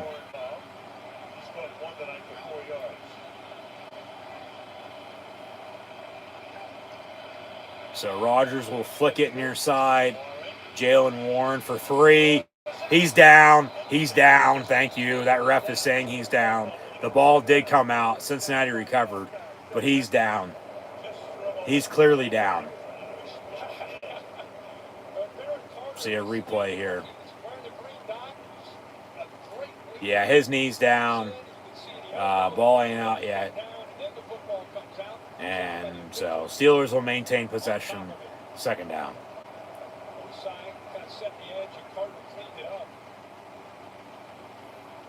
Ball at the 33. 2nd and 7. Rodgers near side, complete. Warren, he breaks a tackle, gets a first down, and then some near side. So, hey, 2-minute warning now with $1:58 to play in the half. They still got all 3 timeouts with a new set of downs coming up. 1st and 10, down 4, 14-10 your score. And going to hope to score here before halftime because the Bengals are getting the ball back to begin the second half. So some sense of urgency here. But 1:58, you know, 2-minute warning here, but 3 timeouts in your pocket. You know, that's an eternity. So hope to use as much as you can because if you do score, you don't want them to have any time to go do anything, you know, and get a 2-for-1 and double dip, if you will, before halftime and then into the third quarter. Because then this drive is, you know, going to be pointless then at that rate. Even if you do something, because you're still going to be down, if they, you know, would end up getting more points than what they have, You know, whether that's field goal, touchdown, whatever it may be. But, And their customer service reps also yeah. just So, like I'll leave it at that. We'll see what happens. Is she allowed to do Get more than just savings. Old Navy presents Jingle Jammies, the greatest snow on earth. Just look at those jammies jingle. That's Snowbiz. Standing still shells, bottom don't slide. Stand up straighter than an old trail guy. Then hold your shoes, your hopes, your dreams, and your dreams. Paso, yo del Paso. What's the score?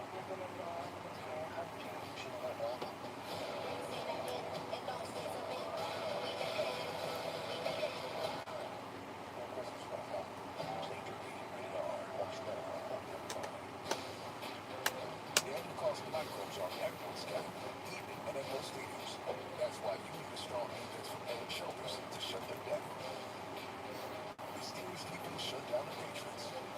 Linebacker Victor Wilson recovered 1 of 4 Patriots fumbles. And defensive lineman Joe Hartman and linebacker T.J. Watt combined for 3 of the team's 5 sacks, leading the Steelers to a win in New England. Head and Shoulders, tackle dandruff, every wash. There are the Fantastic Five coming up on the Snoop Walk halftime show. What a job you did there. Look at you, the Hoop Day thing. I think it was fired up. I mean, But you won your Super Bowl with the Rams. Looking at a nice career here. a legend.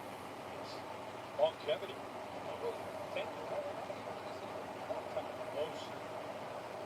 It just waltzes out. Steelers 1st and 10. 2-minute warning with a $1:58 to play in the half. Down 4 now after the momentum switched, with the defense giving up 2 touchdowns back-to-back, with a Steeler turnover in between. Steelers got 3 timeouts here, hoping to score before halftime because the Bengals get the ball back to begin the second half. Warren on the give out past midfield for about 5 yards. 2nd down and manageable coming up. Plenty of time, 3 timeouts, nobody better in command than Aaron Rodgers. But again, the question is, outside of DK Metcalf, who will step up?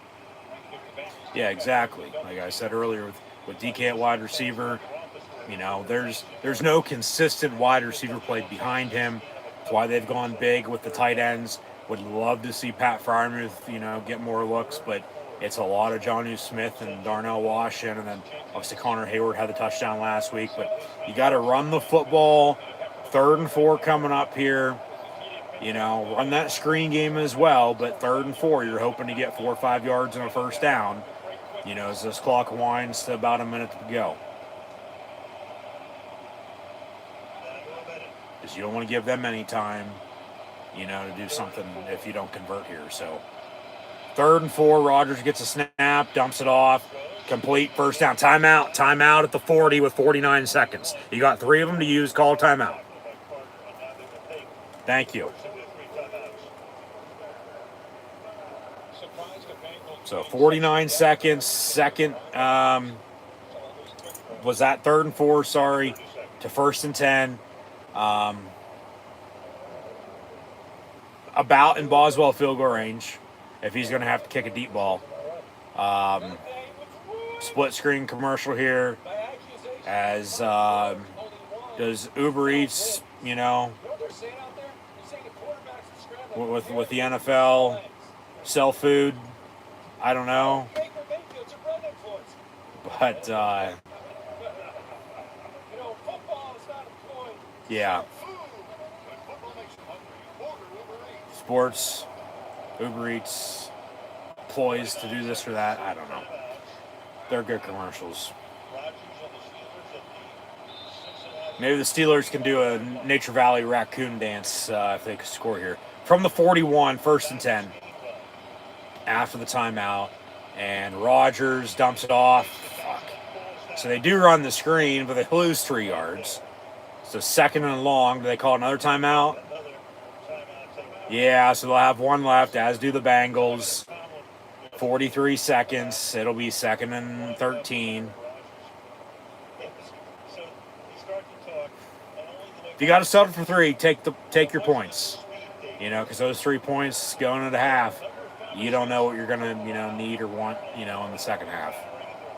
Especially as this game goes on. Now it's, close. And like I said earlier, still regardless of what the hell happens, it's probably still going to be your typical Steeler game. Down to the wire and Heart Attack City, in the fourth quarter. 2nd and 13 from the 45.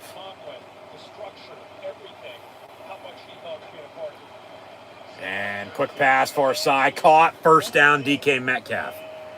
And then Cincinnati has the football. So the refs are now like, what the hell is going on? They're going to say incomplete. They're going to say catch. They're going to say interception. I don't know. It looked like a catch to me. But he was going out of bounds. Here's a replay. Metcalf clearly caught it. And then the big hit. And he's going down, but then they get the ball, I guess. But then was he down at all? His ass was down, it looked like. Maybe one of the knees. That's close. But what's the rolling on the field? Because I don't think they've said anything yet. They say the knee's down.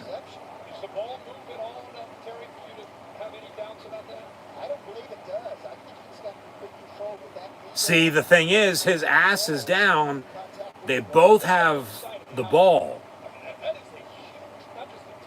And the offense has the ball. So that should be Steeler football. After discussion, bull fucking shit interception. And then obviously under 2 minutes, as Rodgers throws another pick, Pittsburgh can't challenge. Review's going to have to come from up above. And yeah, Cincinnati can get the ball back. 28 seconds of timeout. And getting the ball back to begin the second half. That's dual possession. And the Steelers had the football. Because his ass is down. Defender's knees down with it. They're both holding on to the ball. And of course they say confirmed. So it's Bengal ball now, 1st and 10. So now, with somewhat of a run game, but not much for the Steeler offense, but 2 Rodgers interceptions, 1 going to points. But remember, that was in between the first Bengal touchdown and then the second, because the interception led to the second touchdown. Pittsburgh, after the 10-0 lead, they have not done shit. Penalties have killed them too. The Bengals get a first down there as Flacco finds Jamar Chase for a first down. And yeah, they're going to try to tack onto this lead before halftime, whether that's 17, 21, 10, still get the ball back to begin the second half. This game, before too long, might be, getting away from the Steelers. I mean, it just took some time for the Bengal offense to get rolling, but even with the Steelers having a 10-0, lead, now they're going to review the previous play on whether it was a catch or incomplete, see if it's a makeup call at all, but Bengals still will maintain possession here regardless. But, what was I saying? Just the defense... The Steeler defense is still giving up, all this. That's a catch. Yeah, I don't know why they're looking at that. That's clearly a catch. Unless they want to slow this game down or something, I don't know.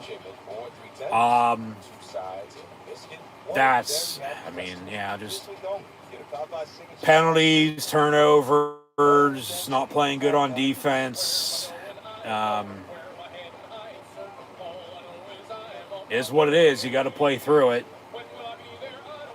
I mean, the defense is out there a lot because of the turnovers. But then remember, they still, gave up that score before the first interception, gave up the touchdown. And then the offense turns it right back over. What was that? Second down, third down, he threw the pick on. I mean, they had just called a couple timeouts, on the cusp of field goal range, and then, you still turn it over. So there's just no points. So, I mean, and it still goes back to that Jalen Warren rushing touchdown, and you have the holding call, bring it back. Or else it'd be 14 apiece right now.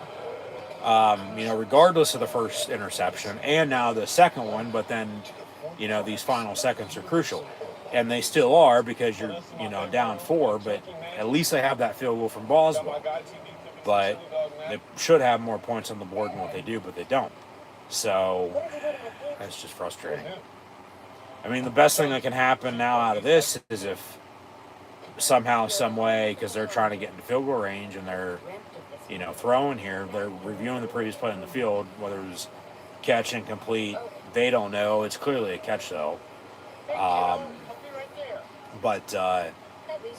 From maybe getting a turnover yourself to hoping for a missed field goal, it stays at 14-10, to let alone hope to get a stop, early third quarter.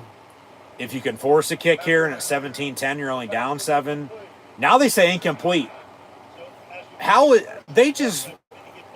Those two reviews, the interception was not an interception, and then now that's clearly a catch, and then now they say incomplete. Because of what? Control and possession? Like, they're just ass backwards with the replays here under 2 minutes to go. So last time Pittsburgh played in Cincinnati, they had issues with the clock.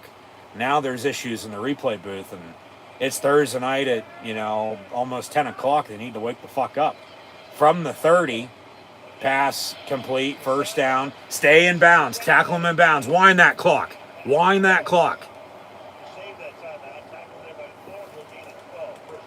They won't because they say he got out of bounds. Bengals still have a timeout. But they still have a ways to go here to get in the field goal range. But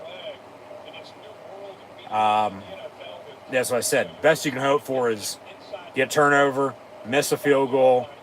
But if anything, only give up 3, not 7. Because if you give up 7, it's 21-10. You're down 2 scores at 11 then. If you only give up a field goal, you're down 7, get a stop. You go tied up mid-third quarter. It's a whole new ball game then at that rate. And you're just, like, right now, Pittsburgh down 14-10, 25 seconds to go in the half. They got to get this game into the fourth quarter, with a chance to win it. And the defense is going to have to make stops. And, I mean, they just can't turn the football over.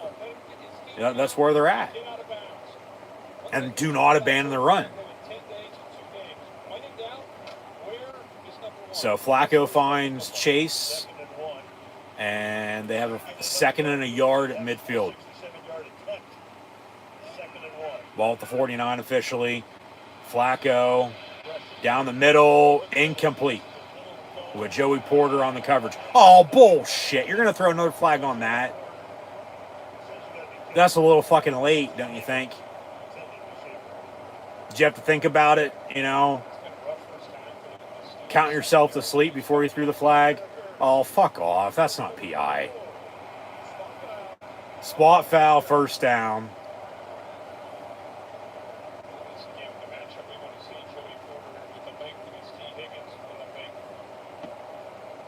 I've seen less shit called than that. Come on.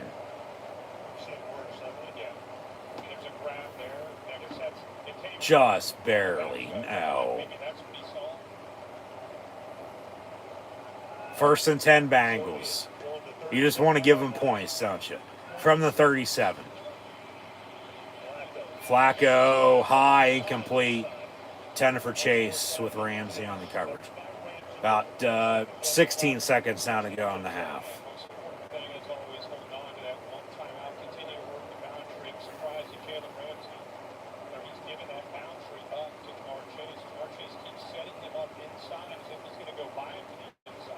2nd and 10, Cincinnati. As McPherson gets warmed up on the sideline. They're at the 37-yard line. So from here, be a 50-plus yard kick. Dump off. And now under 10 seconds. Are they going to go hurry up? Call a timeout. 4, 3, 2, 1. They call the timeout. It looked like they were going to get up there and clock it. But then there might not have been any time left. So Bengals call their 3rd and final timeout. Steelers have a timeout to use to ice them if they want. See officially where the ball is spotted at, and then I'll give you the distance on this upcoming field goal in a minute as I show us some highlights. But, I mean, you're down 4, and they're going to try to capitalize off another turnover and maybe have 10 points off of 2 turnovers, you know, and a 7-point lead at halftime here. They say it's from 49 yards.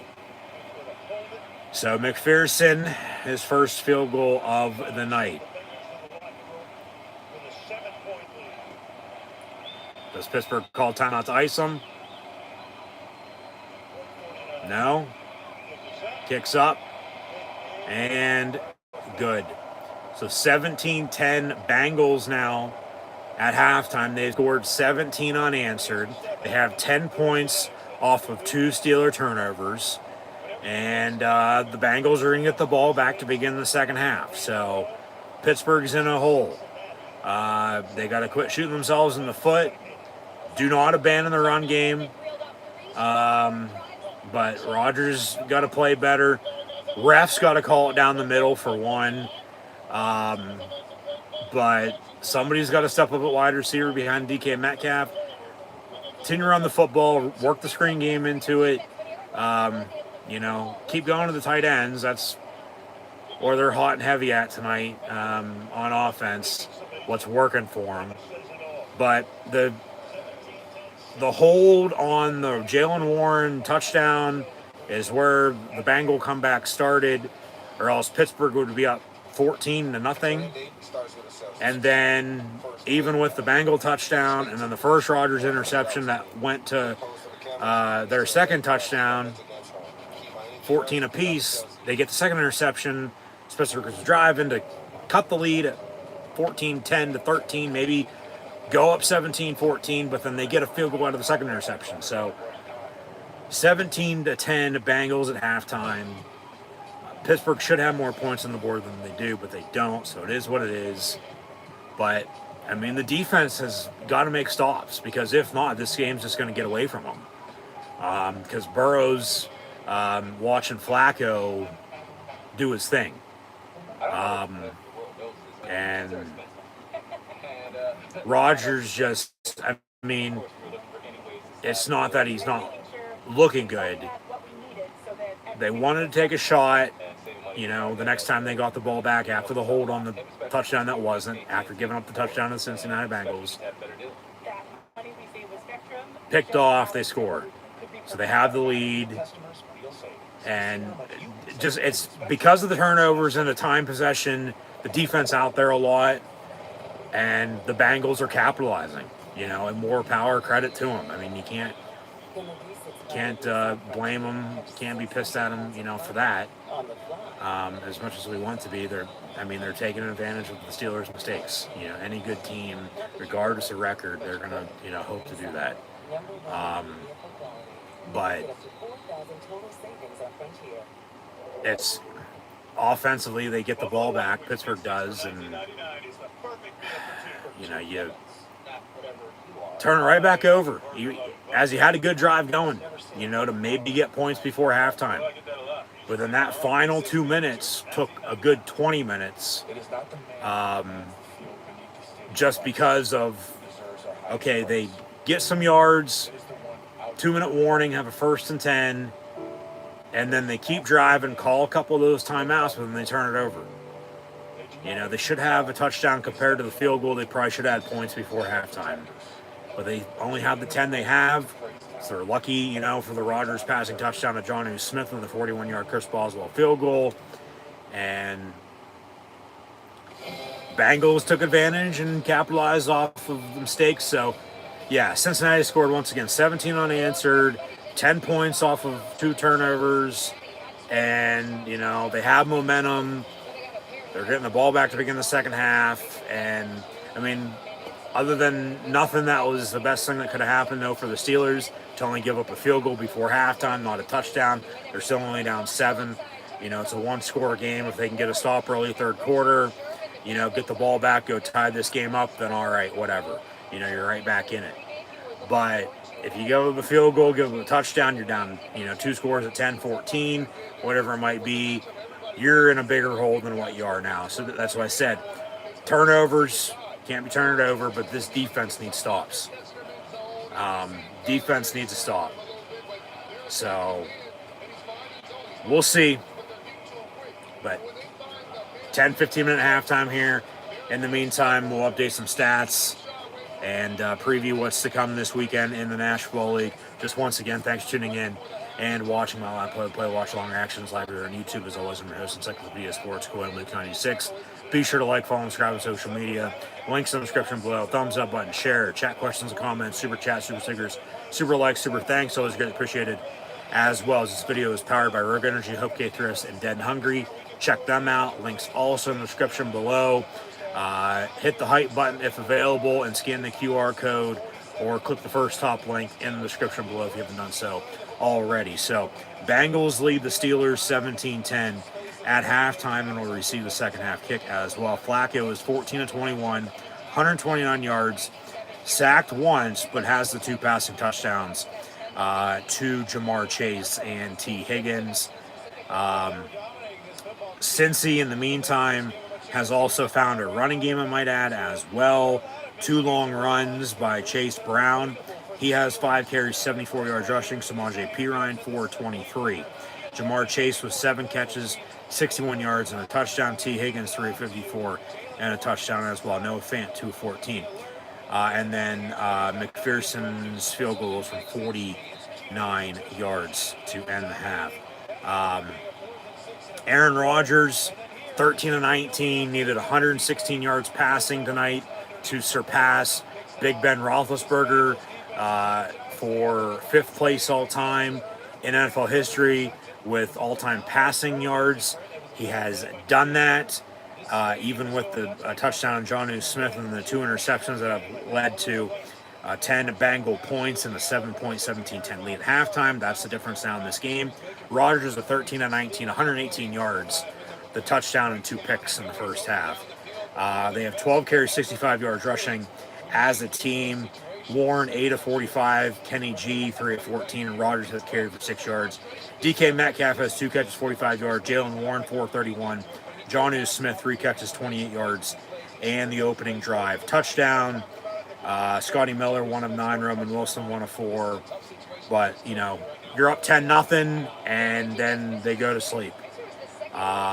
So the Bengals have clawed their way back, and they're up 17-10 here at halftime. Ramsey has 4 total tackles. Benton has a sack. Boswell's field goal was good from 41. Overall total team stats. 13 first downs for the Bengals compared to the Steelers' 10. They're 3 of 5 on third down, where Pittsburgh's 4 of 6. They both ran 31 total plays in that first half, and the Bengals lead by 7, 17-10, because of the 2 turnovers. Cincy with 123 passing and 97 yards rushing, so 220 total for Pittsburgh's 183. Penalties, 6 of 49 in the first half. That's just inexcusable, especially with the 2 turnovers. That's why you're down, even though you're winning time possession by about a minute. 15-20 to 14-40 officially. Bengals have 3 penalties for 25 yards. Steelers just got to clean it up, you know, and quit shooting themselves in the foot. Or if you're going to shoot yourselves in the foot, do us all a favor and aim a little higher next time so we don't have to watch this bullshit. But 17-10 at halftime. Bengals lead, and they're getting the ball back to begin the second half. But Steelers, once again, offensively, continue to run the football. Do not abandon the run. It's a one-score game. Okay? Let Rodgers do his thing. They need somebody to step up at wide receiver behind DK Metcalf, but they're getting the ball to the tight ends, okay? They just got to move and score. But this defense needs to get the hell off the field and make stops. All right? Can't be turning it over. Hopefully they get a turnover to the second half, and they equal out that turnover margin and points off of, and that ain't going to really matter or be a difference tonight. Like I said, to begin the second half, they got to get a stop, and then the offense has to capitalize off of it. You know, it can't be offense is doing something and the defense ain't, or then, you know, vice versa.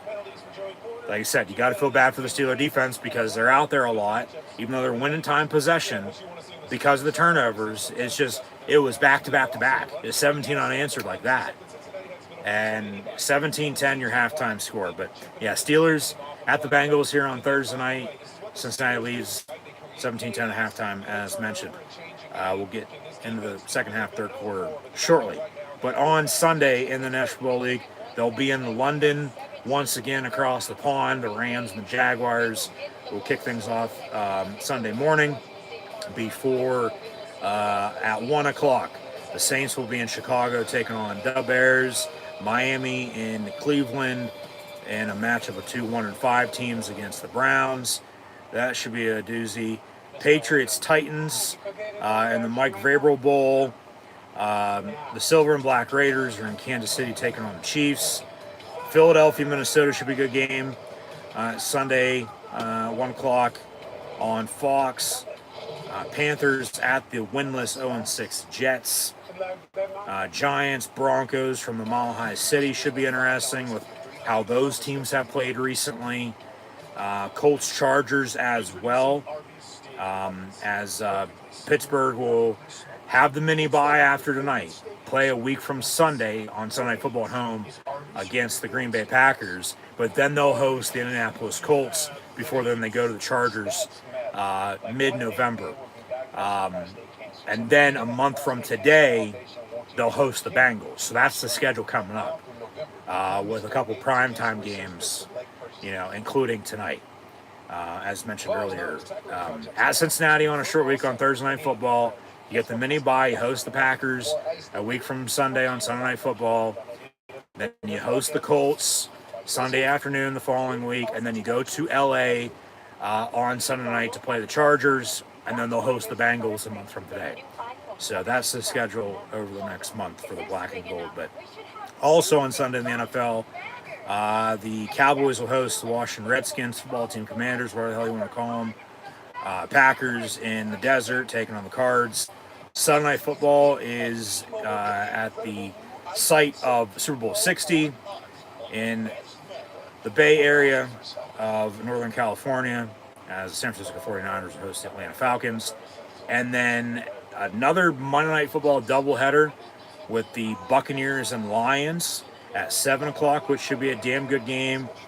And then in the Pacific Northwest at 10 o'clock, the Seattle Seahawks will host the Houston Texans, as the Bills and Ravens are on bye weeks this week. So that is week 7 in the NFL.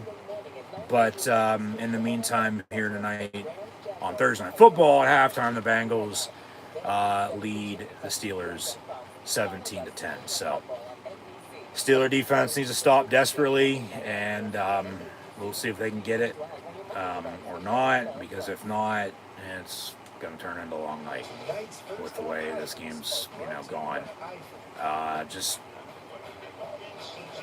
It was 10-0. I couldn't even give you an exact time on when Cincinnati had first scored, but it was just boom, boom, boom, you know, 17 unanswered like that. From the touchdown to the Steeler interception to another touchdown, the Steelers wanting to score before halftime to the other interception, and then the field goal. So, just, yeah, the Bengals roared back, and, yeah, 17 unanswered. I mean, that has to speak for something. And, you know, they lead 17-10. So, countdown clock is at 10 as It's not New Year's Eve and balls aren't dropping just yet. But here, October the 16th, at halftime on Thursday Night Football, 17-10 your score. It'll be Bengal ball with the lead. And, yeah. Need a stop, man. Need a fucking stop. Coaches, quarterbacks. We got one team coming in with a 3-game winning streak. Pittsburgh 4-1. And Cincinnati with a 4-game losing streak. Flacco has come to town. So Pittsburgh kicks off. Cincinnati on the return. 20-25, 30, 33 after Pyle pushed. But see what Mike Tomlin had to say coming out of the half.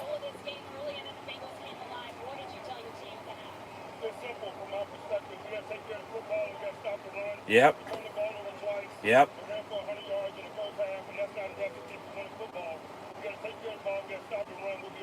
Yep.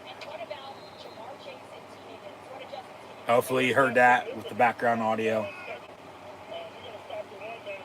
Stop the run. That's the thing. But they still got to get after Flacco. Can't be turning the ball over. Hopefully they can get a turnover. Make the open field tackle there on the bubble screen near side. But, yeah, they just got to quit shooting themselves in the foot. Clean up the penalties, too. But the refs are going to call it as they see it one way or another. You know, like I said, I don't have a problem with it caught down the fucking middle, but some of these calls tonight have been just atrocious. So, second down here, Cincinnati. And injured Steeler is Darius Slay, former Eagle. He came over from the Super Bowl champs from Philly to the 4-1-2 in the Steel City. And he actually made that tackle, but slow to get up. He's going to walk it off. He seems fine. He's holding his ribs, stomach. Probably just got the wind knocked out of him.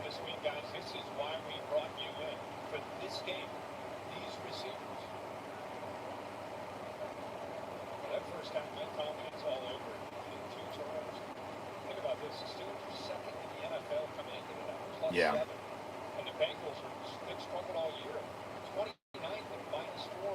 So, 2nd and 5 here. Early third quarter. Flacco will dump off Chase again. I mean, will somebody please cover him? You know, but then if it, you know, it's not Jamar Chase, it's T. Higgins. And then they have other weapons, you know, for him to also throw the football to as well. You know, we've gone down the list of their depth chart. Like, and I mean, it sucks Burrow got hurt, you know, because he's arguably one of the best quarterbacks in the NFL. And Cincinnati's good with them and not so good without them. 3rd and 2. Come on, defense. Fuck, you can't make the stop. Can't get off the field on a quick 3 and out. But Cincinnati gets the first down at the 45-yard line. And, I mean, you can still hope to get a stop here. You know, like I said, force a kick and be down 10, but you don't even want to get that far, give up a touchdown. You want to get the hell off the field, turnover, or a punt. Or if they do kick it, he misses it, you know. Like, the defense, all they need is a spark right now. It's all they need. You know, I don't know where it's going to come from or what it's going to be, but they need a spark. I jumped off sides. But another run, and, yeah, they can't stop the run. So, start there. That's probably what's going to do them in. And then everybody's going to shit on the Steeler defense because of how bad the Bengal offensive line is. But then the Steeler defense, you know, gives up as, you know, many rushing yards as they are, let alone will, when this game's all said and done. That's a fucking block in the back. 2nd and 3.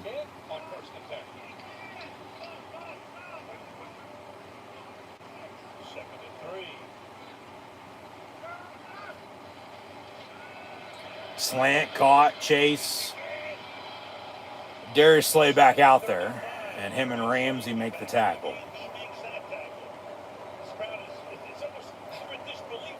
Yeah. And how about Joe Flacco? He's up under center. He makes the check. The reason he makes the check, look at all the jerseys up tight near the line of scrimmage. Why not go back to number 1 on the quick slant?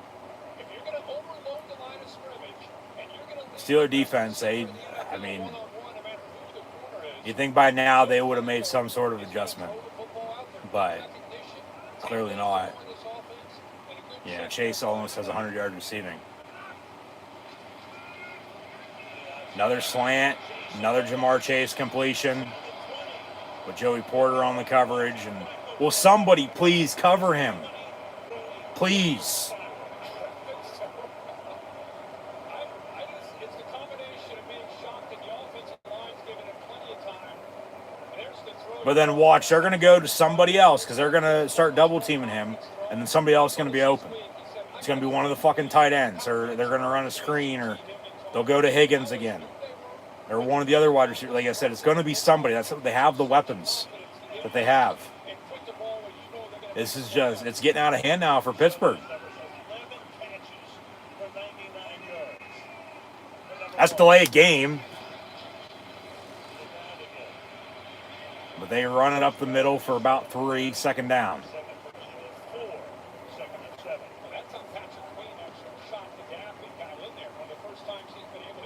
And they are in field goal range, so. Son of a bitch. Instead of a loss for maybe 2 yards, he's able to get some positive yards.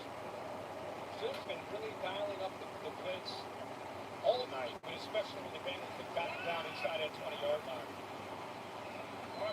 From the 15, 2nd and 7. And Flacco getting pressured, heaves it in the end zone, and it's incomplete. So 3rd and 7.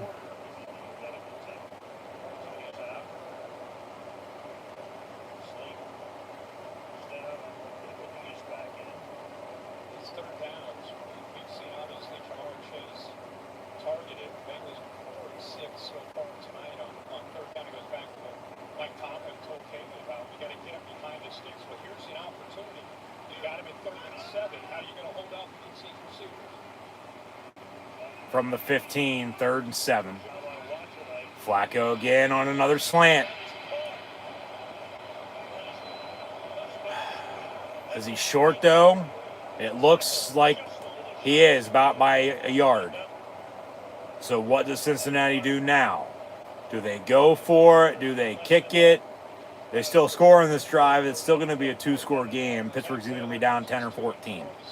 Unless they can get a stop. Just don't jump off sides, man. No penalty. No penalty. 4th and a yard. Bengals going to go for it. Play clock at 3, 2, 1. They'll sneak it. No, he didn't get it. No. They blow it dead. Or do they call a timeout? But they signal he's short. But do they give the timeout? That's a red flag. Maybe a challenge flag by Zach Taylor on the spot. Previous play. Yeah, spot. He's challenging, actually, the previous play to go in before 4th and a yard as the play clock was winding down. So Cincinnati's challenging that slant completion over the middle on whether he got the first down or not. And then the sneak, it was...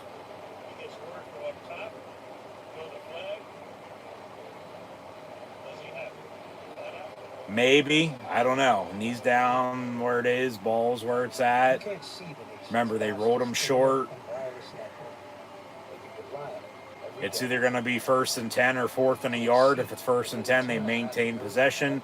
If it's 4th and a yard, obviously they still have the football, but do they still go for it on the sneak? Do they run something else? Do they kick it? We'll see. But just, I mean, it's just frustrating. You know, you go back once again to the touchdown, and it's a holding call, and it's, you know, Pittsburgh settling for 3 then, and then it's been all downhill since. You know, they haven't done jack shit other than throw interceptions and not make stops on defense. So, Yeah, what can you do? Just one of those nights. It's turning into at least. And, All of that and more. Well, it's got to be the all-new Hyundai Palisade Hybrid. yeah, There's your answer. just frustrating. The new Monster Menu is now at Burger King. Really? Fried food fun for all families. Sink your teeth into the new Monster Menu at BK. Our new service now platform connects every corner of your business with AI agents to work for people. Like secret agents. No, more like autonomous minions that you control. Do what? Well, Jim's agents resolve simple customer issues, and Patty's agents flag network problems. Proactively. Yep. Loving my agents. Wait, you all have agents? Oh yeah, and on the ServiceNow platform, everyone's agents work together so everything works better. Can I have agents? Maybe.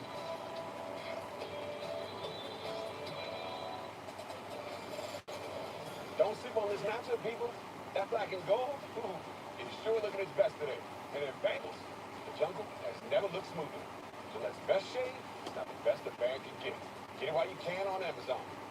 Party continues after the game with the JCP postgame show. It's going to be very fun to watch. It's the biggest bashing in Latho. So grab your crew and join up. I've never seen anything like this. JCP postgame show after the game. After review, the runner was short of the line to game. Short, This is an unsuccessful challenge. and Cincinnati does not win the challenge. They'll be down to one timeout, or one challenge, excuse me, the rest of the way, and 2 timeouts the rest of the second half. So it's 4th and inches. And do they still go for it? Do they still sneak it? Like I said, do they run something else? Do they kick it? They're going to line up to go for it. 4th and inches. Maybe try to draw them off sides. Just don't, no penalties on Steeler defense. They're going to sneak it. They seemingly got that, yeah. So 1st and goal now for the Bengals. Sneaks up the first. Andrew Sample gets behind. Good surge in front, and then Sample making sure with the push from behind, plenty of room there to be able to pick up that first down. Needed about a half a yard, got about a yard and a half. The Black was still only been here about a week or so. They already figured out their own push play. First and goal. We've got both receivers lined up to the left, stacked. So 1st and goal from the 7. And they'll run it up the middle. Maybe 2-3 yards. 2nd and goal from there.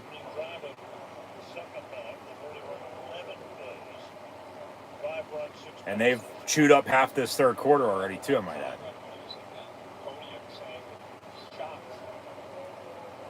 Just frustrating. I mean, they can't get a fucking stop on defense.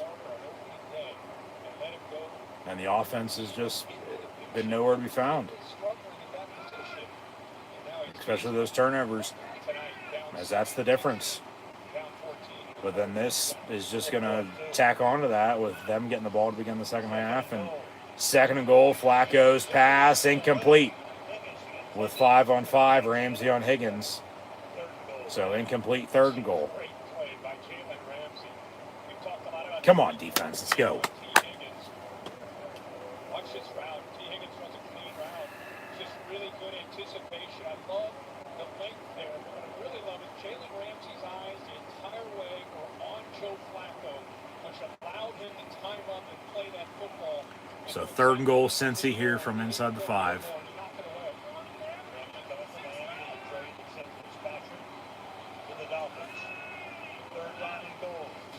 Flacco gets the snap. Derek Harmon chasing him down. Flacco's pass actually slipped out of his hands, and it's incomplete. 4th and goal. So they're going to have to kick it. You can hope for a miss. Hope for a miss here and still only be down 7. And then, you know, just the time went away.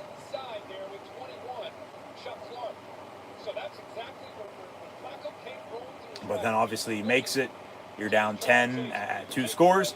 But then who's saying you can't come back and, you know, take a lead and score however many unanswered?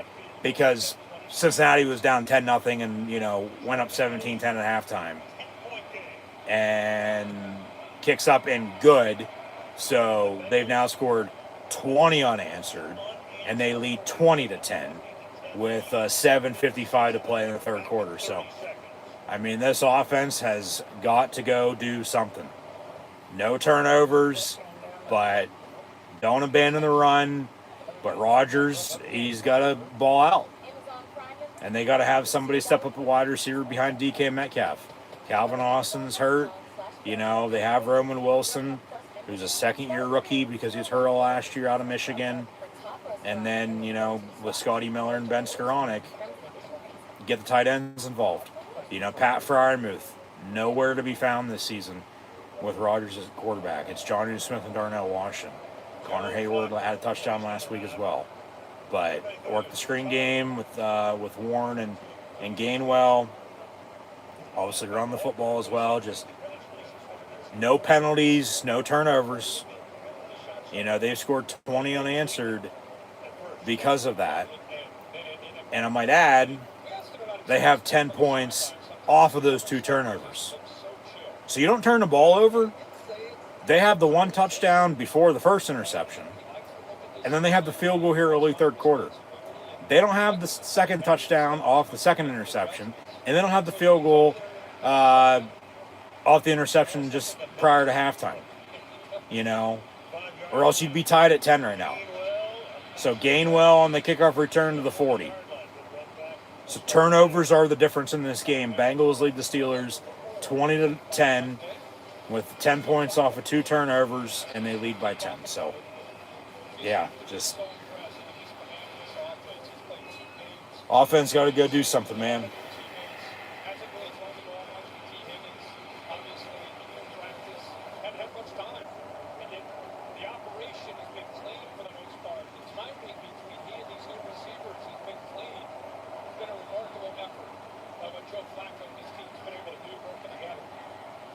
From the 39, 1st and 10.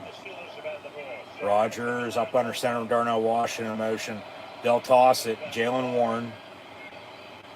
He gets a good 6 yards or so up the middle. 2nd down. I'm telling you, do not abandon the run because you're going to turn into a one-dimensional team. You already have the interceptions. They know you're going to pass. You just got to inch yourself back. Be balanced. Be consistent. They have the momentum. You got to get it back on your side one way or another. You're going to find a way to win this game, obviously, but you got to get in rhythm, man. Smith in motion. And they'll toss it again near side. Jalen Warren cuts back, gets a 1st down at midfield. All right, 2 plays and a 1st down. So, yeah, they definitely need to respond. They're not doing that much here, at least the past, quarter and a half. You go up 10-0, give up 20 unanswered. So 1st and 10. As that orange paint under the white they sprayed on top of it for this Bengal whiteout is starting to fade through on the midfield logo. They toss again near side, Jalen Warren. He gets a 1st down inside the 40, 35-30, and then out of bounds around the 25 or so as he's pushed out. There you go. There's a, spark play for you. Keep fucking running it. I'm telling you, run the goddamn ball. But before too long here, Rodgers, a little play action maybe. Go to the tight ends, whether it be Freiermuth, Smith, Washington, Hayward. Get DK on a crosser. Get him in space and let him, with as big as he is, run like a wild horse. From the 26, they'll toss again, Warren. And 3-4 yards for him. Wear this defense out.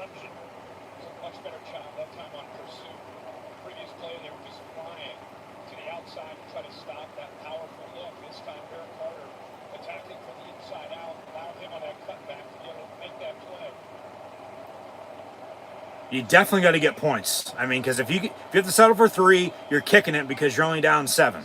Okay, but then you definitely need another stop. Because if you give up a field goal, give up a touchdown, you're back down 2 scores. You can cut it to 7, let alone throw an E, and be better with a touchdown. Far side, incomplete. 10 for Washington, but incomplete out of bounds, 3rd and 8. As they threw a fade to him. Not into the end zone because they're not that close just yet, but 3rd and 8 with 4:59 to go in the 3rd quarter. Fast-paced 3rd quarter because, I mean, shit, the Bengals had the ball for the, good portion of first 7-8 minutes of it. So they're controlling the clock with a lead. They have a running game, more power to them. That's what the Steelers need to score. Rodgers on 3rd and 8, complete. Roman Wilson gets a Steeler first down. Hurdles, gets a couple extra yards as well, celebrates a little bit. But, keep it, calm, cool, collected here and poise. And, I mean, the refs surprisingly letting them play here this 3rd quarter. Rodgers looking to throw again. Pass over the middle, incomplete. As soon as I say that, there's a flag thrown. Maybe offside, maybe 12 on defense.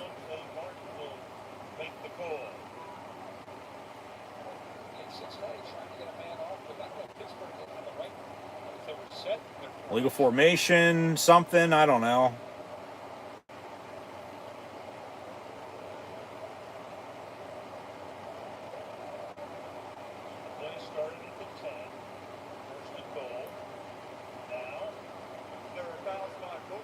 Fouls by both teams, so they're going to offset. Legal shift on the offense, and then offside on the defense. And then 12 on defense. So they'll all offset, and we'll replay the down. God. Trying to get on. Offsetting. Pittsburgh trying to go a quick snap. See, besides you trying to get off, look at the confusion in the background there with Cincinnati's defense. So 1st and 10, Steelers after those offsetting penalties, ball at the 10. But it's not 1st and goal, it's 1st and 10 from the 10. So they have 8 shots to punch it in here from the 10. They need like the half-yard line for a first down and goal. Darnell Washington on the tight end screen. He loses a good 8-9 yards, so 2nd and long now. God damn. That's how you tackle a 300-pound tight end. Demetrius Knight said, first of all, he did a good job of being disciplined because Aaron Rodgers had great mechanics. Did a good job of fooling some of this defense, but not 44. Good job of holding on for dear life on the big guy. So from the 19, 2nd and long, Rodgers on a slant, intended for Jonnu Smith, incomplete. So they're run, and it's working. And then they go away from it, pass, and nothing. And now they got a 3rd and 18, and they need the half-yard line for a first down. I mean, you're already kicking a field goal here. So, you might as well fucking run it. Run a draw, run a screen. Bengal defender down injured. But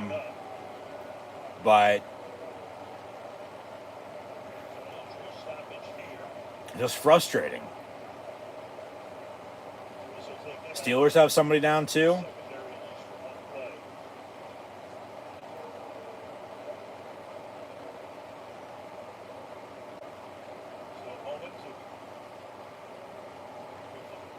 So they'll go to the booth here for a minute with the injury timeout rather than taking a commercial break. But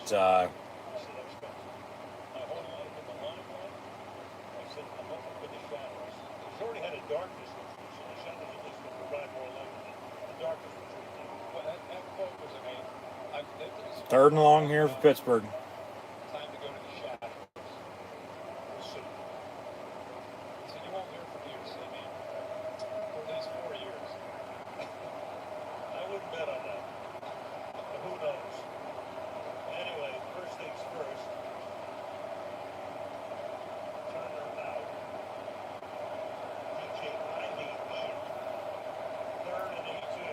just don't turn it over, because you have a field goal here if you need it, which they do. You know, you definitely need points here on this drive. But then they're still going to need a stop on defense. Rodgers looking to throw. I mean, if they score a touchdown, they score a touchdown. Rodgers in the end zone. Okay, caught touchdown. There's Pat Fryermuth for you. Hell yeah, he finally shows up. We are. And he goes and trash talks the crowd in celebration, and with 3:55 to go in the third, the Steelers are fighting back. They finally go to Fryermuth. Finally, down the seam. Yep. And yeah, just, I mean, you can't draw it up any better. And touchdown Steelers. So 20-16, extra point to come here. Boswell's kick is good. So, I mean, that field goal before halftime, that field goal coming out of the second half, even with the turnovers, that's now a difference in this game. But here we go, Steelers. Here we go. Rodgers finds Fryermuth for 6, make it 7, and they cut the lead. And, I mean, it's just back to the defense now. They need to make a fucking stop. They can't, just as they, you know, started 10-0, gave up 20 unanswered. Turnovers or not, they're back to the point of, okay, we just scored. Defense needs to stop. We'll see. But if I'd have to guess, Cincinnati here is going to go fucking score, knowing how the Steeler defense operates. Just not because of how they're playing tonight, but normally it's Steelers offense scores, the defense, you know, gives up something. But because the defense has already given up what they've given up, maybe, just maybe, you know, they'll realize they need to lock the hell down and make a stop here on defense. They cut the lead, but to get momentum back on their side for this offense, then to go potentially tie this game up at 20, let alone, you know, take a lead. A Steeler turnover on defense would be awesome right about now. I'll say that much as well. You know, they got to stop the run. They've had trouble doing that here tonight. You know, they got the run game going there on that last drive to, I mean, 3rd and 18, really 3rd and goal, because the first down was the half-yard line. And then Rodgers, we can all shut up. He's not finding Fryermuth. There it is on the touchdown. But, you know, yeah, just defense needs to stop. So maybe, just maybe they'll get it. And maybe it's a pick 6. You know, if they can force some pressure, maybe they could just get a turnover. But they just got to get a stop on defense, get the offense the ball back, and score off of it. Tie it up, take a lead, do what you got to do, you know. So, yeah, come on, let's go. Complimentary football. Boswell on the kickoff. We'll update some stats here in a minute. But from the 5 on the return. A lot of kickoff returns to around the 30-yard line or so.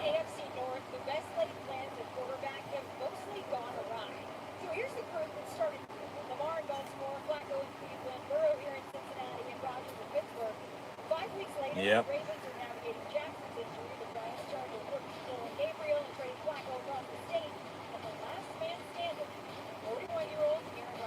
Guys, I just saw him crack a smile after that last touchdown for the first time since the first quarter. Yeah, he's doing a lot of frowning. Gesticulating until there he is. So 1st and 10 here, Cincy. Come on, defense, need to stop. Let's go. Where's TJ Watt at? And they run a screen near side. Highsmith, Hayward, and Patrick Queen, I believe. Yes, on the stop.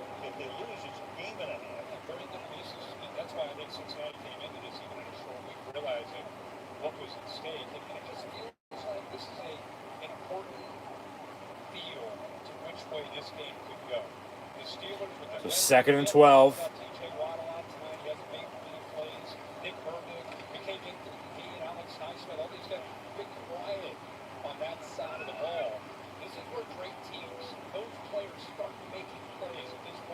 Yep. And another slant over the middle. Complete T. Higgins. Joey Porter on the tackle. 3rd down. Get off the field. Just get off the field. 2:50 and counting to play in the 3rd.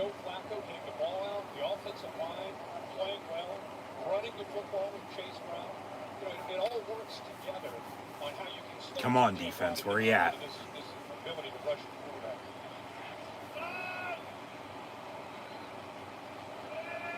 From the 38.5. 3rd and 4. And Flacco going to go deep.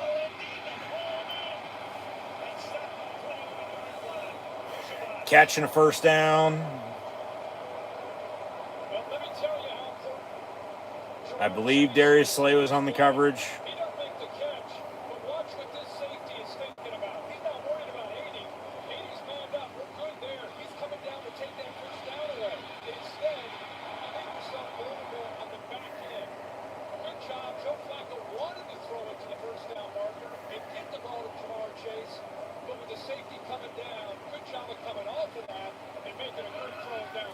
So from the 24, 1st and 10. And TJ Watt got to him, but he got rid of it. And T. Higgins gets hit. Elliott, Queen, and somebody else. I didn't catch a number. But 2nd down. I mean, you can force a kick and be down 6. You know, you don't want to give up a touchdown and be back down 10 again. Force a kick. If you're going to give up anything, and be down 6, which is 1 score, and, you know, hope to go score and take a 1-point lead. Well, only if they cut it again, then so be it. Slant, caught, chase, 1st down and goal inside the 10 at the 8. Son of a bitch. Under a minute to go in this 3rd quarter, I might add, too.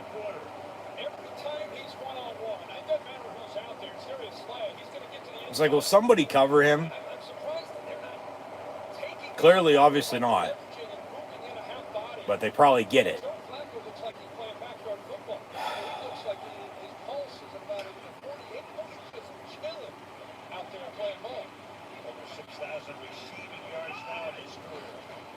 First and goal at the 8. Pass incomplete near side. Intended for Chase Brown.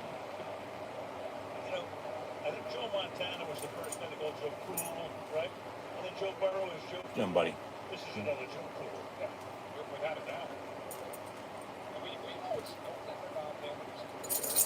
I don't care who you're a fan of.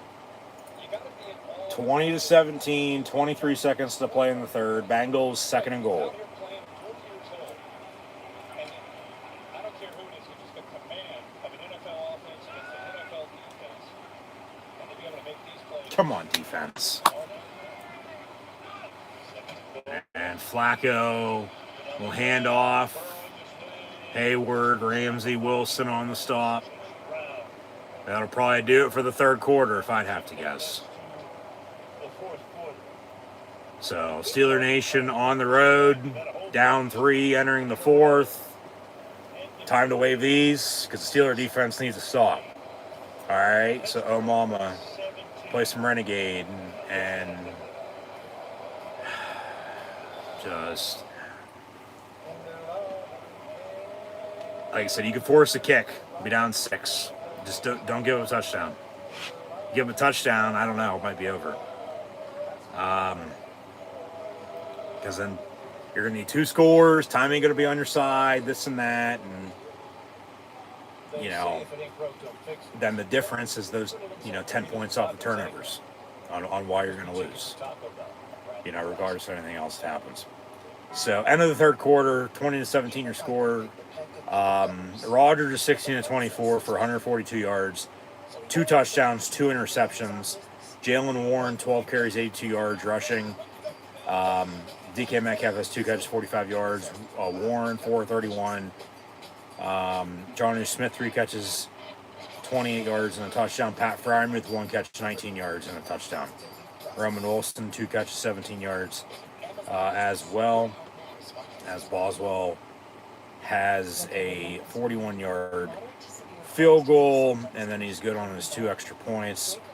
Flacco, 24-35, 232 and 2 touchdowns. Chase Brown, 8 carries, 87 yards. Peter Ryan, 6-30. Chase Brown, a couple catches. Fant, 2 of 14. Yoshavash, 3 of 49. Higgins has 5 catches, 68 yards and a touchdown. Jamar Chase, 12 catches, 109 yards and a touchdown. I mean, somebody cover them, but then obviously good receivers are going to make plays. So, yeah, what can you do?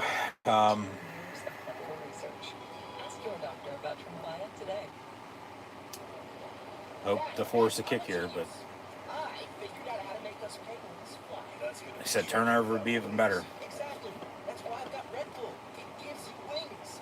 All we have to do is drink it. But we got 15 minutes to go here on Thursday Night Football, unless obviously we go to overtime. But Steelers might need to win it, for all we know. I don't know. Yeah, just 20-17, 15 to go, and hoping for one Steeler win. Not a loss, but a win.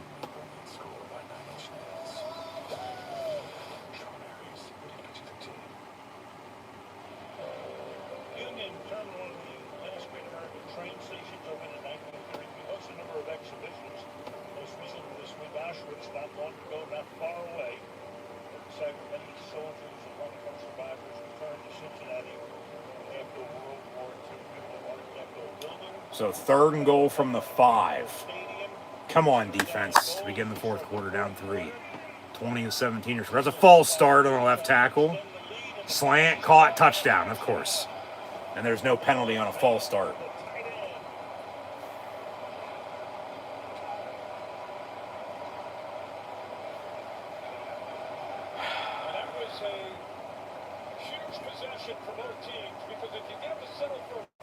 Yeah, exactly.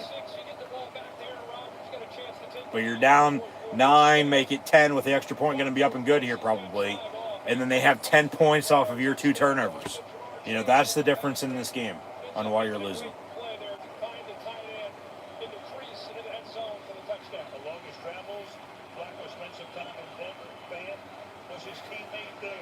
Extra points, good.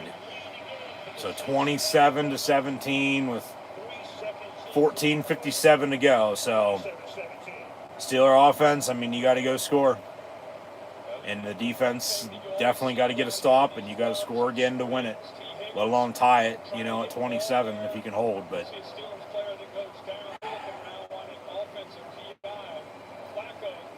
yeah, just Flacco now with 3 passing touchdowns on the night. And they're chanting Houday, and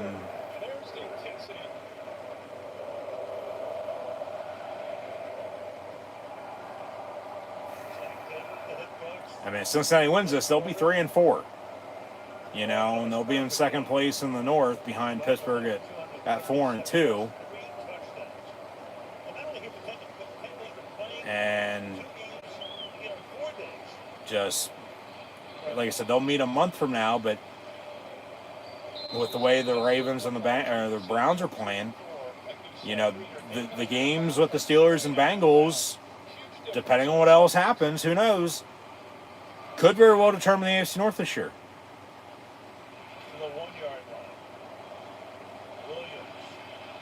Steelers on the kickoff return.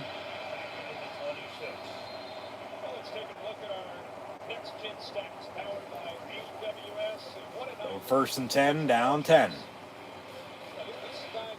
You'd be tied at 17, you don't turn the ball over.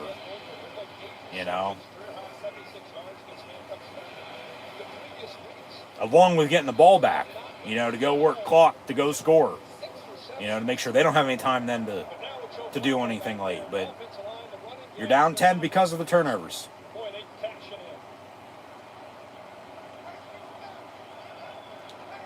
So from the 27, 1st and 10. Rodgers up under center. They toss it again. Jalen Warren. All right. Out past the 40. Out past the 50. And he's still going.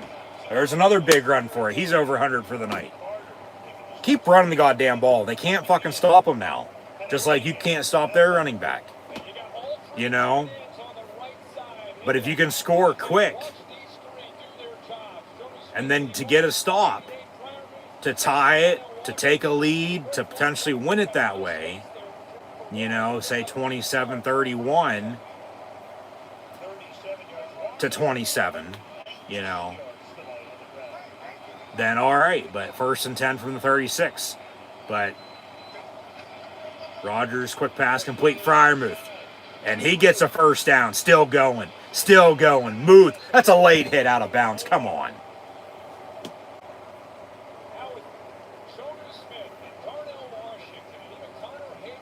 Where's DK at? I'm telling you, get him on a crosser. Get DK Metcalf the fucking football.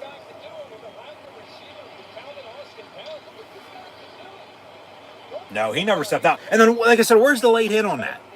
1st and 10 from the 18. Yeah, Freiermuth with 2 big catches. They go right back to him again on another tight end screen, far side. So it'll be 2nd and about 9.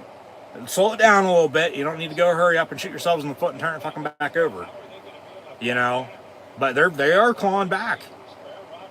I'm telling you, get the ball to DK. Let alone Jonnu. You know, you've gone a couple to Freiermuth. Run the ball with Warren. Well, he's out, as Gainwell is as well. So is Caleb Johnson in there? Or they have no backs? DK's in the backfield. He gets the catch and gets out of bounds, but clock's going to continue on here.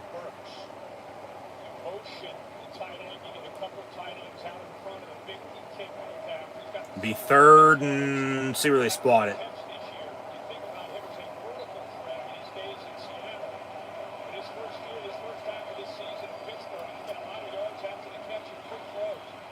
I'd like it down in distance, please. What is it? 3rd and what? 3rd and 4. Do you run Warren from the 12? You don't convert, you're kicking it. Complete. Washington. He gets 1st and goal inside the 5. You definitely got to score a touchdown now. But, I mean, I'd still kick it if it comes down to it, because then you're down 1 score rather than 2. You know? Come on, let's punch this in. But then the defense is going to need a stop, man. From the 4, 1st and goal. Just don't turn it over. Just whatever you do, don't turn it over. Rodgers will hand off. Jalen Warren. And he gets 2. Powell still pushing. Blow it dead at the 2. Be 2nd and goal from there.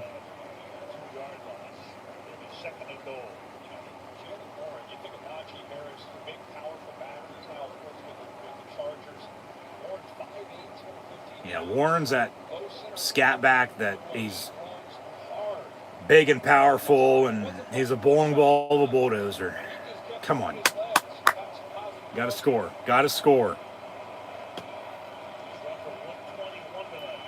2nd and goal from the 2. Rodgers up under center. They'll fake the run. He rolls out and play action. Caught Darnell Washington for the touchdown. Just as Flacco has 3 passing touchdowns, so does Rodgers to Jonnu Smith, Pat Freiermuth, and Darnell Washington. Where's Connor Hayward at when you need him now? Had one on Sunday. But the Steelers answer. They go score. Yeah, just a simple bootleg on a play action, a tight end curl. He's standing wide open at the goal line and catches it for the touchdown, and Boswell's extra point is up and good. So the Steelers are coming back with 11:03 to go, 27-24. But the defense still needs to stop. So we'll update some stats now. Quarter 11 here with 11 to play.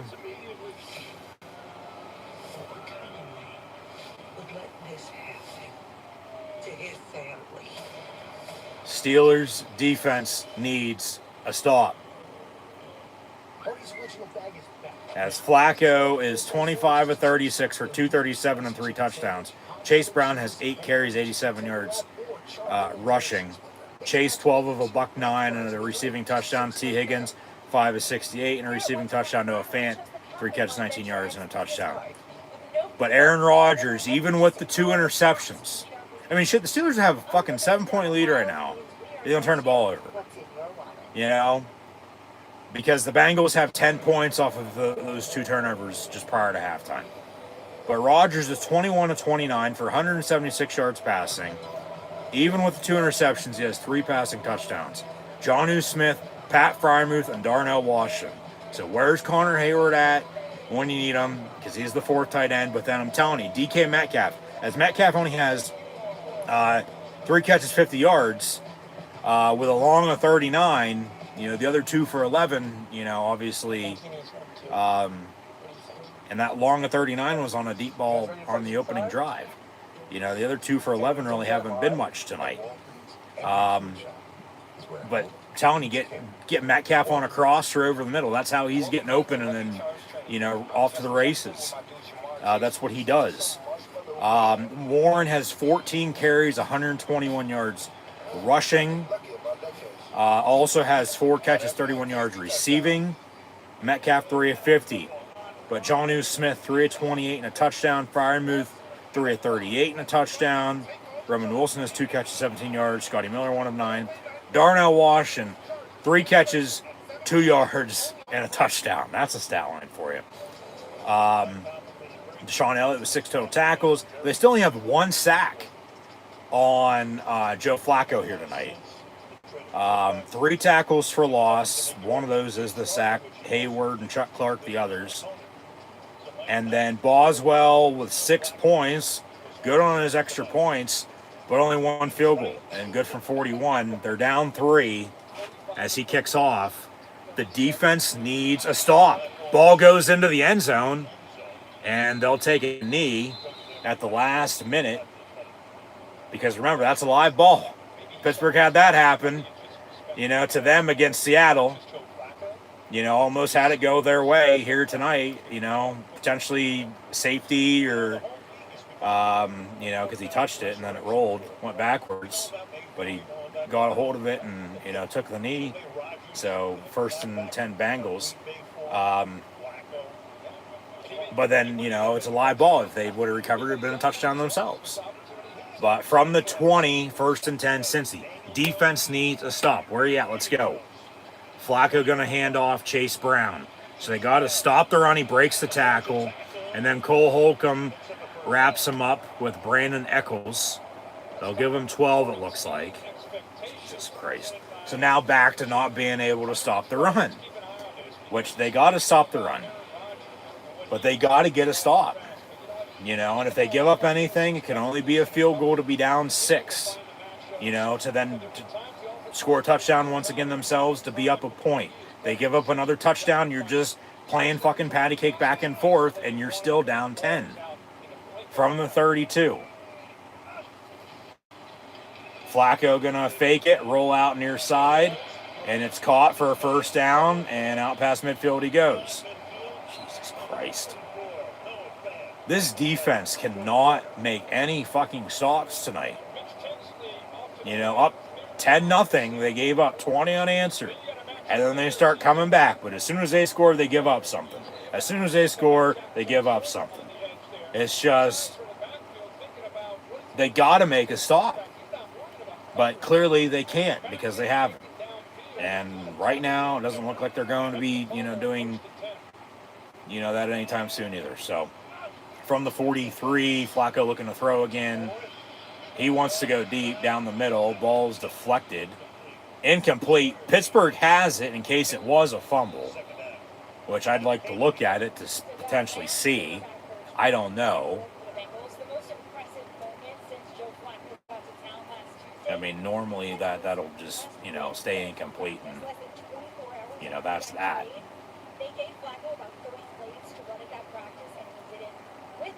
So, 2nd and 10 here for the Bengals. they'll probably run it here if I'd have to guess. Get a third and manageable. The Steeler defense still needs to stop. Now they're going to run a bubble screen.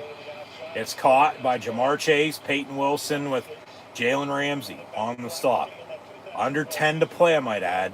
Third down coming up. Steeler defense needs to stop. Let's go. Where are you guys at? In the playoffs, in the 4 games, 11 touchdown passes, no interceptions. Always been a strength of his. But again, I don't think anyone doubts. Oh yeah, he's been around for 19 years. It's just how tough it is. Come on, D. Come on, defense. Just hoping they desperately need to stop. 3rd and 5. Over the middle, caught. Nope. Jamar Chase once again on a slant, and they get the first down. Good God. Just all night long, making it look easy.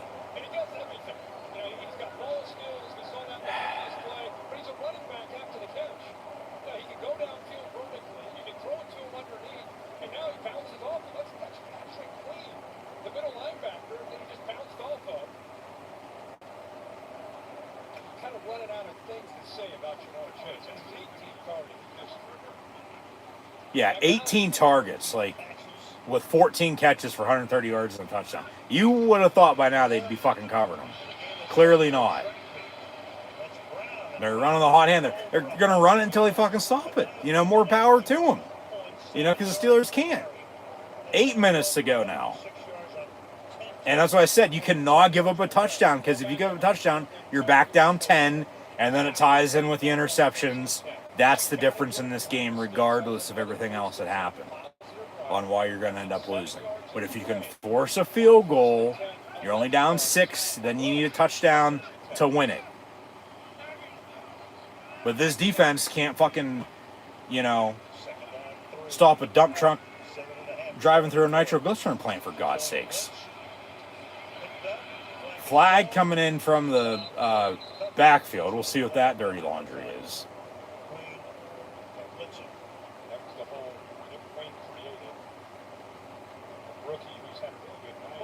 Holding on the Bengals. I'll be damned. So they'll replay second down. You can't tell in slow-mo. He's coming full speed. You timed that up perfectly. That's really the only thing Rivers can do, is respond with that left arm and hook him and bring him down.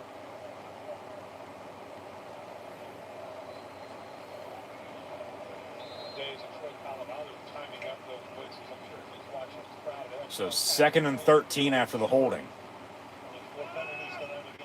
Come on, defense. Where are you at? Need to stop, man. Flacco in an empty set, 5 wide, over the middle. It's caught and dropped. Incomplete. It's 3rd and 13.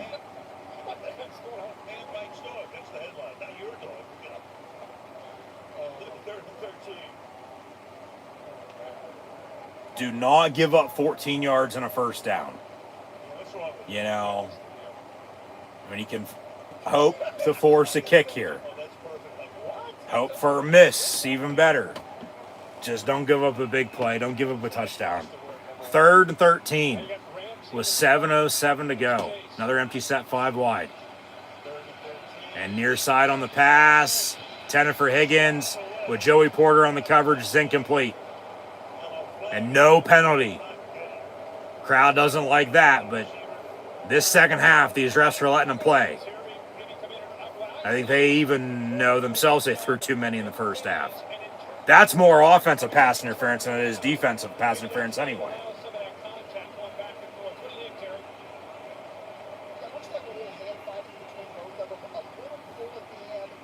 So 4th and 13, the Bengals will kick it. Pittsburgh does force a field goal from 45 yards out with 7 minutes to go. Watch for fake. Kicks up, and good. So it's still a 1-score game at 6. So Pittsburgh down 30-24 now. Gonna get the ball back. 6:58 to go. All 3 timeouts, 2-minute warning as well. And a touchdown, you know, if they can work enough time off the clock, a touchdown would win it at 31-30. And like I said, they score more than 21 points, they win this year. The only loss they have is when they scored 17. So, yeah, they're still giving up 30 points. They gave up 32 to the Jets, though, as well, and still won it. It ain't over until it's over. But you got to score a touchdown. You can't settle for 3, to then still hope to get the ball back, to then still potentially have a chance to kick it, then. Like, you're going to be going for it because you need a touchdown. I mean, the only thing that would be a difference depending on the time, like if it's a quick drive here but they can't score, you're probably going to kick it because then you still have your timeouts and the 2-minute warning to get another stop. But then it's same thing back to you got to force a field goal. You can't give up a touchdown, but then maybe they run the clock out, so you're probably looking at, hoping to score a touchdown here to go up a point. But, you're down 6 at 30-24. You'd be up 4 if you didn't turn the ball over. And then a field goal would make it a 1-score game. But a touchdown, if you could run the ball and work clock, and a touchdown would ice it, you'd be up 11 then, 31-20, and 2 scores, it's over. But turnovers are coming back to bite them, and they're down 6, but they still have a chance. So you're telling me there's a chance there, Lloyd? Yes. Okay. They got to go score, and then to hope to still, get another stop, because then the Bengals could potentially win it with a game-winning field goal, if you would score. So that's why I said it with the time. We'll see what happens. But this offense has to go score a touchdown. They cannot turn the ball over, because turnovers tonight here are what's doing them in. So the Bengals are on the kickoff.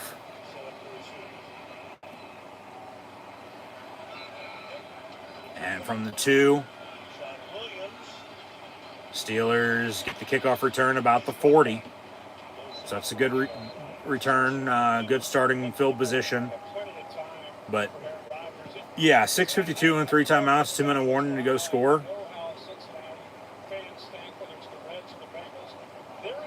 Let's go.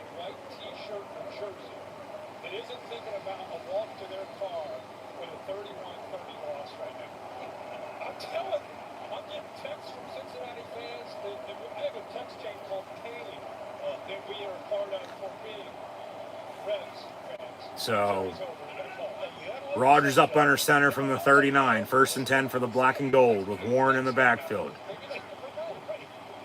Let's go score, boys. Find a way to win it. They toss again. Jalen Warren. And he gets a good 2-3 yards. Just chip away at it. Rome wasn't built in a day, but they need a touchdown.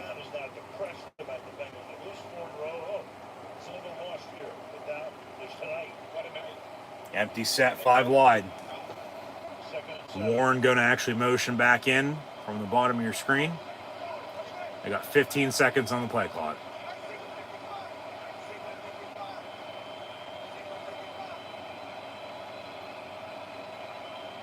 Rodgers that might be a pass rather than a toss to Jalen Warren near side, but a 3rd down coming up. You got to convert. All right.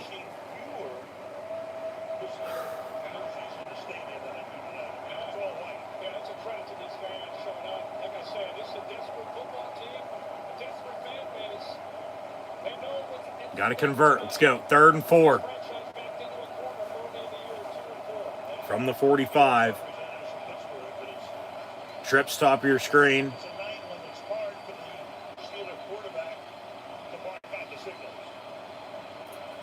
Play clock at 3. Got to go. Stop the ball. Rodgers on a slant. Incomplete. Intended for Freiermuth. So 4th and 4. Now with 5:26 to go, because you're at the 45-yard line, do you go for it You punt. Giving hand signals. Sometimes they're faking, sometimes they're giving a real signal.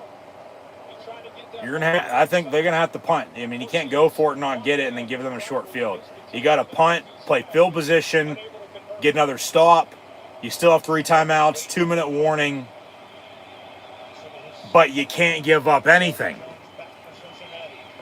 Because you give up a field goal, you're down 9. That's 2 scores. You give up a touchdown, you're down even more at 2 scores. But they do pin the punt deep at the 10. So this defense needs a stop. So here we go again. Down to the wire, and Pittsburgh's down other than up. But the defense needs a stop. And they're going to run the football and work clock if I'd have to guess. So the Steelers are going to have to stop the run, but then they still got to cover the slant and cover Jamar Chase. But the Steeler defense, Hangman's coming for Joe Flacco, okay? Oh, mama, play some renegade, all right? They need a stop. They desperately need a stop, okay? Turnover. We'll see if Renegade strikes again. But, man, just the turnovers are going to come back to bite the ass from the first half. If not. Son of a bitch. Check-in time is 3. It's 2:55. I know. Is this what he's doing? As your host, I have some rules. First, no showers longer than 5 minutes. This isn't a spa. No games. No fun. Yes, Coach.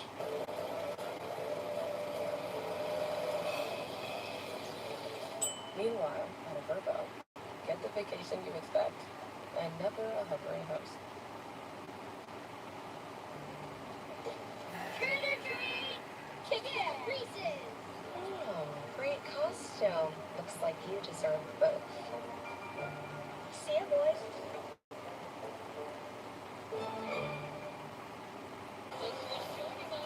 Looking for the biggest names of the game? Check out Team Nightcap, presented by Allstate. Patrick Mahomes, everybody. The stars of Alpha. Nightcap, presented by Allstate. After the game. Let's take a look at our next week's stats powered by AWS. TJ Watt came in. Yeah, where's TJ at? You know, his 2 breakfasts, lunches, and dinners, supper with, the peanut butter and jellies throughout the day. All that fuel. This Steeler defense needs to play on fire here to get a stop here. Come on, let's go. 5:16 to go, down 6, 30-24 your score. From the 10-yard line. 1st and 10 for the Bengals. And Flacco, far side, a little too much, incomplete. 10 for Jamar Chase with Brandon Echols on the coverage. Incomplete, 2nd and 10. Come on, defense, let's go.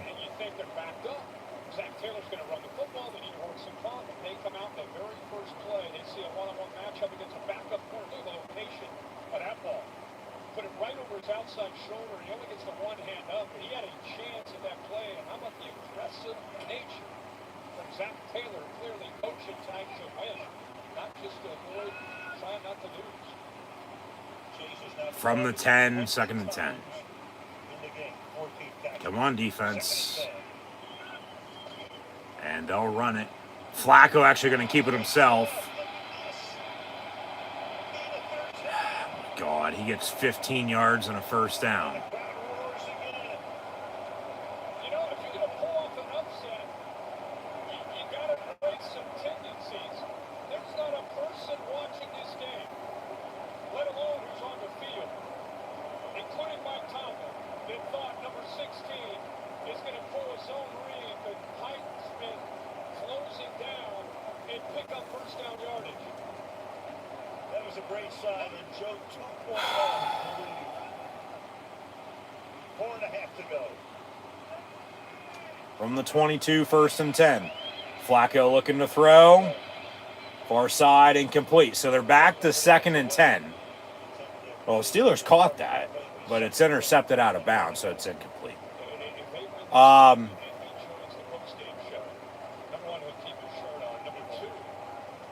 That's the first question you got to ask about. I mean, he's had a great night, but what a play. Man, just... Play call. Oh, they'll be around the set. Oh, sure. We hire this week. Come on, defense. Need to stop. Let's go. From the 22, 2nd and 10. So like I said, they're right back where they were before that run. And down he goes on the sack. T.J. Watt with Cam Hayward.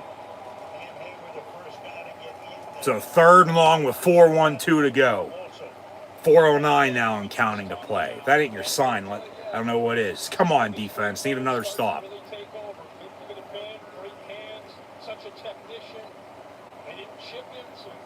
Yeah, Hayward up the middle as Flacco was going to throw. Grabbed the hold of him, and then TJ got there a second later, and they sandwiched him for the sack. 3rd and 18. Come on, defense. 3rd and 18 from the 14. And they'll run a draw. Tackle them. They do. Samaje Perine as Keanu Benton with Peyton Wilson wrap them up. 3:30 and counting to go. Bengals have 2 timeouts, 2-minute warning. But guess what? Aaron Rodgers and the Pittsburgh Steelers offense are getting the ball back, down 6 with 3 timeouts, a 2-minute warning, and needing a touchdown to win it. Yeah, clock's going to tick here until they, end up, calling a timeout or just punting and getting some hang time on it. But they're going to punt from the 15. Maybe get a block. Bengals punt. Just don't turn it over. Okay, from the 25 on the punt return. And out past the 40, they go with 2:46 to go. Here comes Rodgers and the Steelers. Down 6, 3 timeouts, 2-minute warning, and a touchdown wins it. Here we go, Steelers. Here we go. Just don't turn the ball over, okay?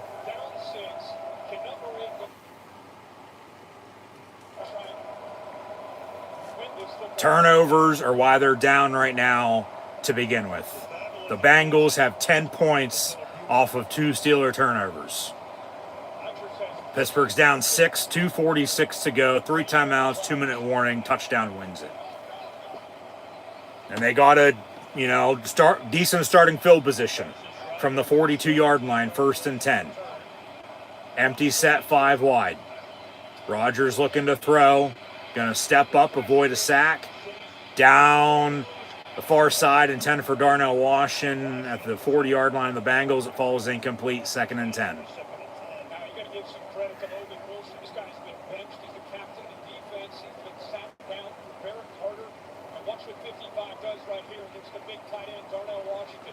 I'm telling you, DK on a crosser, man.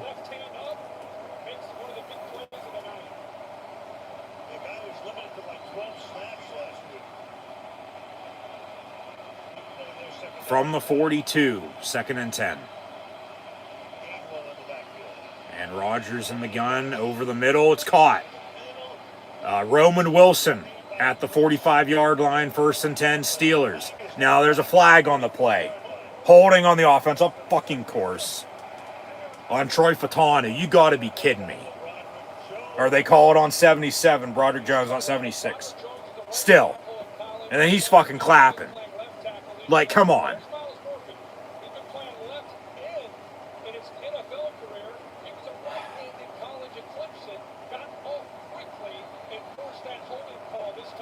So that comes off, comes back. Rather than a first down, it's now 2nd and 20. And it's actually the first Steeler penalty this second half. With 2:31 to go, 2nd and 20, down 6. Ball to 32. Rodgers going deep, down the middle, it's caught. Freiermuth, 20, 15, 10, 5. Touchdown, Steelers. with 2:21 to go. Here we go. Boom. Yeah, let's fucking go. A 2-play touchdown drive after the penalty.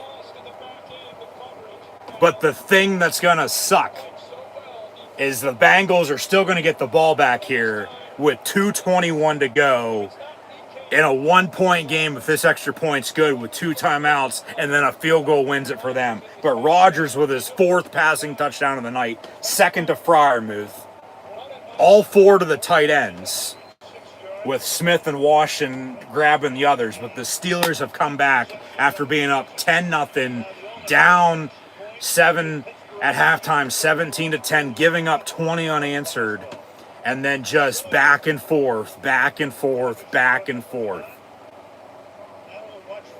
And on 2nd and 20 from the 32-yard line, it's a 68-yard passing touchdown from 8 to 88 for 6. And the extra point from Chris Boswell, as they show off the highlight of the replay of the passing touchdown. And then he caught it the 35-yard line and then just ran it in.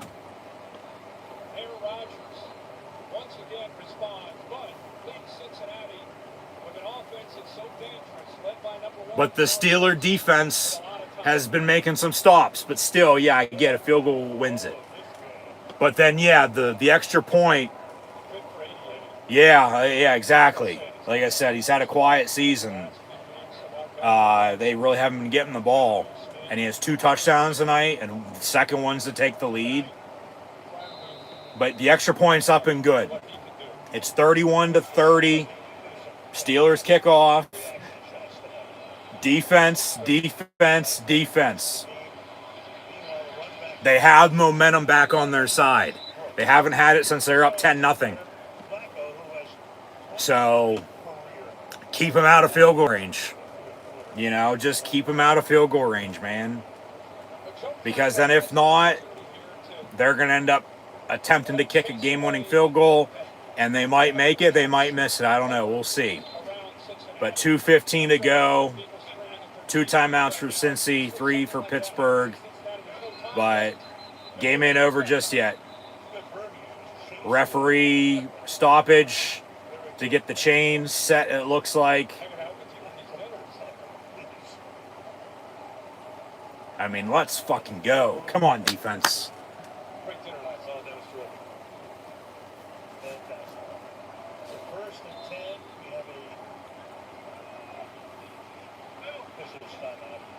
So 1st and 10, Cincy from the 30.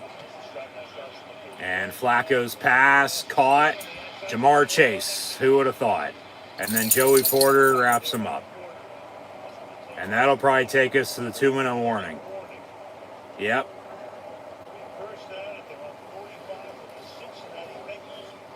(31-30) with 2 minutes to go. And the Bengals now only need another probably 20 yards, I'd say, to get into field goal range to potentially kick a game winner. So, I mean, Pittsburgh, yeah, they gave up a first down there, but they still have 3 timeouts. So, depending on what happens these next couple plays, if I'd have to guess, they're going to call their timeouts to force Cincinnati to kick it with time left. You know, so then they still have a chance to, you know, go kick a game-winning field goal of their own, you know, with no time left. But then you obviously have to use the sidelines and hope to not turn the ball over, you know, there as well. But see, that's the thing with that touchdown. If they don't turn the ball over earlier, this game's over. You know, it's 11.2 score game, you know, with 2 minutes to go. Because they, you know, had scored 10 points off of the 2 Steeler turnovers. They normally have 20 points on the board, you know, if they didn't have them, but they do. So it's 31-30, and Steeler defense still needs to stop. I mean, you can hope for another turnover, which they have yet to get. off this Bengal offense. I mean, stop the run, cover Jamar Chase, but obviously cover everybody else. Just, like I said, keep them out of field goal range. You know, but they don't need another, 20 yards or so. But Steelers have fought back. I mean, you got to give them credit. They didn't go down and away easy, and the game ain't over just yet. You know, it's like I said though, you're calling your timeouts here to give yourself some time. And if they do kick it, to have them kick it with time left. You know, so then you have a chance to still go win it yourselves at that rate. But we shall see here what happens. But what a game! Wave of emotions, just back and forth. You know, from up 10 to down 10, but if not now, when? Come on, defense, didn't stop.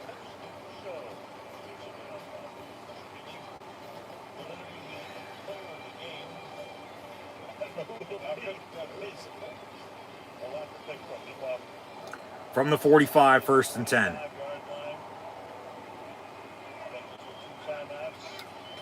Flacco looking to throw. It's caught. And another first down. And gets out of bounds. So clock will stop. 1st and 10 here, minute 52. But now they're definitely in field goal range. But that's the thing. Pittsburgh, 3 timeouts. You're going to be calling them. At least I'd hope. But then if they keep getting first downs, they can just fucking wind the clock. And then still kick it themselves. And then you can hope for a miss. But it might be a fucking chip shot because you can't get off the fucking field.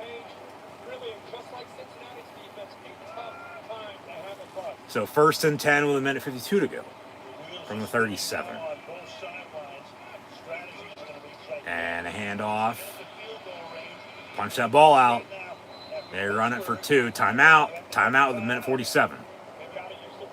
Yeah. And you obviously still got to get a stop. You can't give up a first down. Because that's what I said. You give up a first down, they can still just drain the clock and still kick it.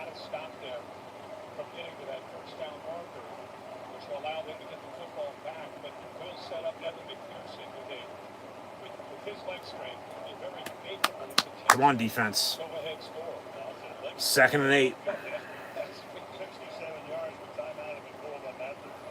Yeah, that's what I said. I mean, as both teams led by 10 with, time left in the first half in the game, if Cincinnati came back from being down 10-0, the Steelers could come back from being down 10. And, I mean, sure shit they did. But from the 35, 2nd and 8, Flacco. Far side, intended for Higgins, and he slides at the 5. He doesn't walk in for the touchdown. He slides at the 5. So now they got a 1st and goal. Who the hell was that on the coverage? Joey Porter? Jalen Ramsey? Yeah, so now they're just going to, because Pittsburgh with the 2 timeouts, I mean, you could call them, but it ain't going to fucking do much. It's going to stop the clock for a second. But yeah, then they're going to, set up for a potential game-winning field goal, to make sure they want this spot, whether that be the left hash, right hash, in the middle, center of the field. If I'd have to guess, it'd be the latter, and then McPherson. I mean, it's a fucking chip shot. It's an old school extra point, So Pittsburgh does call their 2nd timeout, but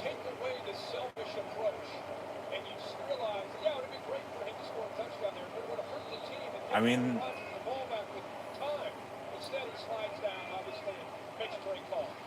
Flacco will knee it middle of the field at the 10-yard line. Steelers going to call a timeout. Their 3rd and final. Minute 37 to go. So now you're doing time on the game clock to the play clock. How, without scoring, unless they want to score and give Pittsburgh the ball back, how far can they wind this with it, 25 seconds? It'll get down to 112 after this play, give or take, 110. I mean, Pittsburgh might get the ball back with, say, 40 seconds, if I'd have to guess.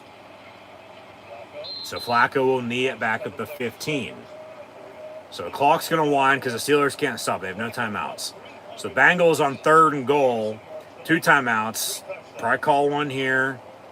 Or maybe they snap another knee. Or do they kick it on 3rd and goal if something goes wrong? They then still kick it on 4th and goal.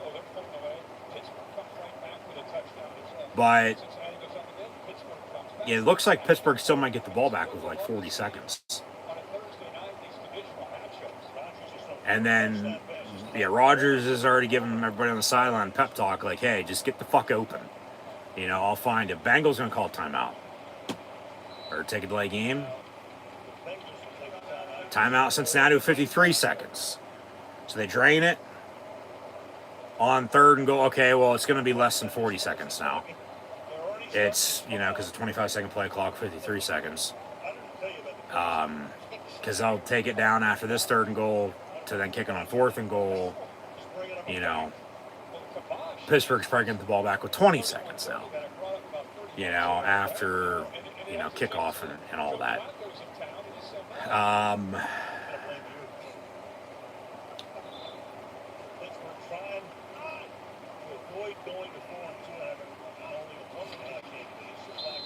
So Flacco takes another knee back at the 18-yard line. So 18, 28, what, about a 35-yard, you know, potential game-winning field goal here for McPherson and the Cincinnati Bengals. You know, 2 yards longer than an extra point nowadays in the NFL. Well, now it's really going to be 10 seconds. Because the play clock's going to wind. They'll call a timeout.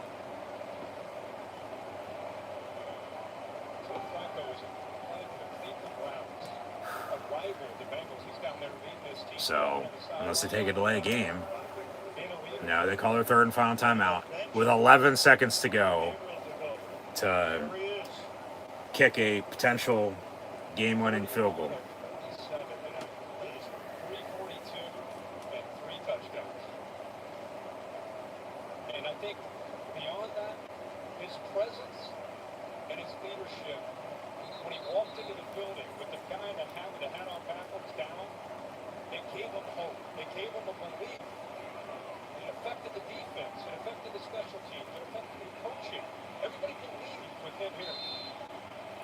So McPherson on for the extra point.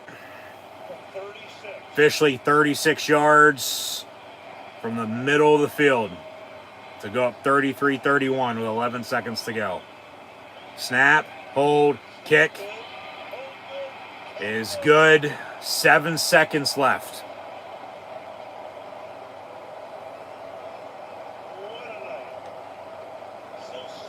So, obviously, I mean, you can get a big kickoff return.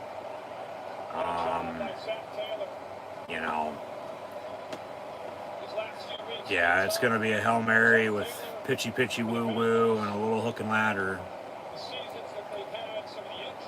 And it's, I mean, from up 10, down 10 at 20-10, you know, back and forth. The 2 turnovers are going to be the difference tonight on why the Steelers, you know, are losing, going to lose, lost, and at 4-2, unless they somehow, some way fucking win this game in these final 7 seconds. Yeah, so that final 10 minutes of the first half is what's doing them in with the turnovers, you know, to lose 33-31. But still 7 seconds, you know. But, I mean, this is just AFC North football. It's, you know, a Steeler game in general, down the wire finish. And not over until it's over, but, yeah, the turnovers is what's going to do them in. So the Bengals kick off. And they'll take a knee. So 7 seconds is about the average length of one play. And it looks like Rodgers is going to want the ball in the left hash.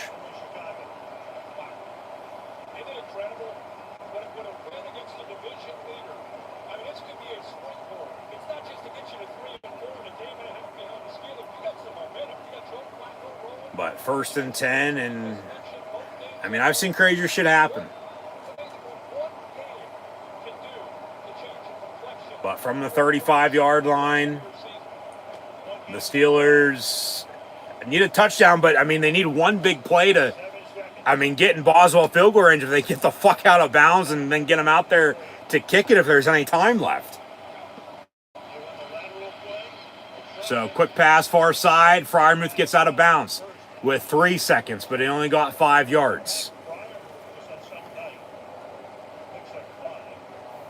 So now, here's your final play with 3 seconds. And we've seen Aaron Rodgers throw successful Hail Marys, I might add it as well. He hasn't done it yet with the Steelers. But he's also done it on Thursday Night Football a handful of times too. 2nd and 5 from the 40, and here's your ball game.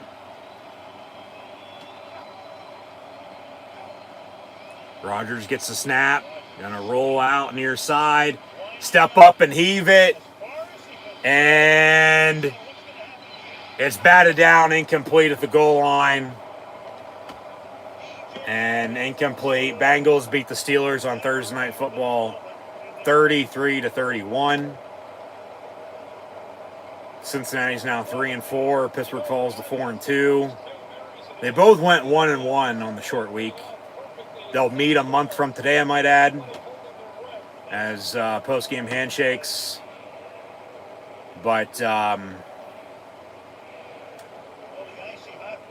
you know, Pittsburgh still atop the AFC North, even with the loss. So, see a replay of the Hail Mary here. See how close it almost was.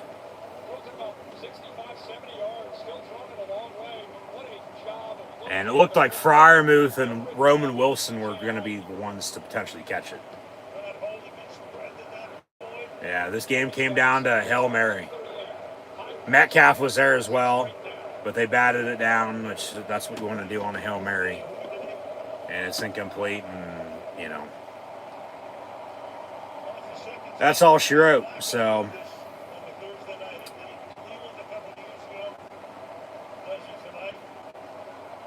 Steelers lose by 2 on the road in division because of turnovers. You know, regardless of anything else that happened,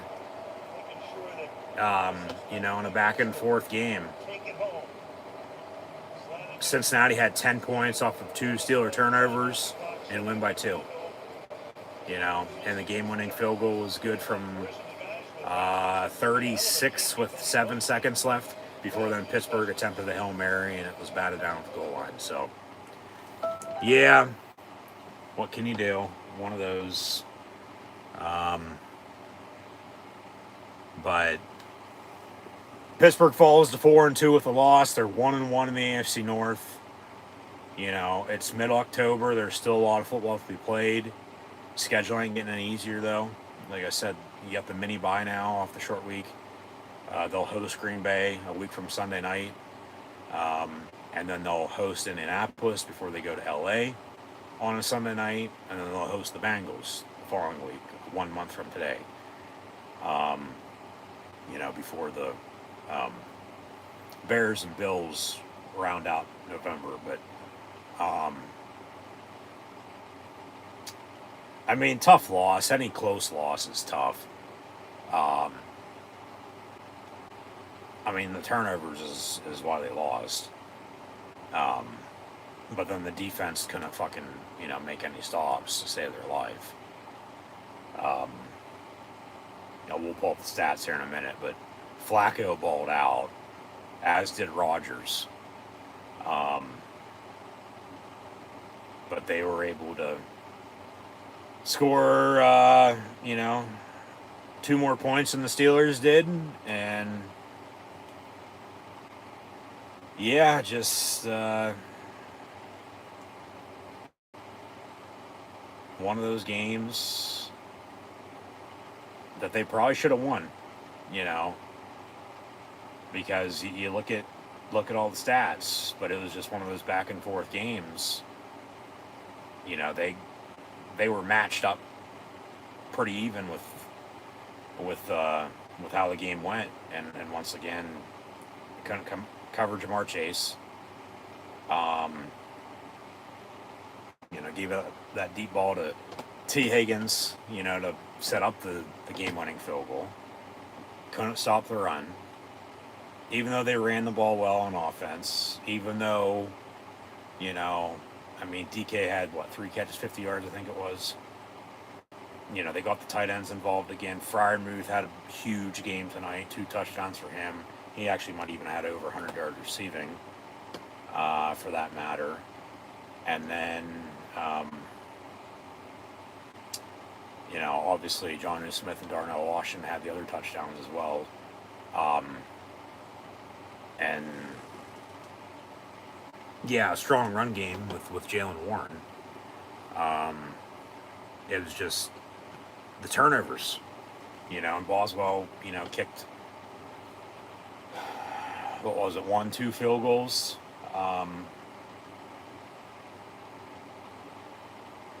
One, because they scored 4 touchdowns.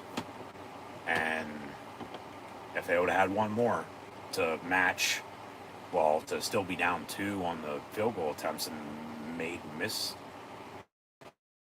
for Cincinnati, they were 4 for 4 tonight. But it was still the turnovers. That's why they lost. Because remember, Pittsburgh was up 10-0.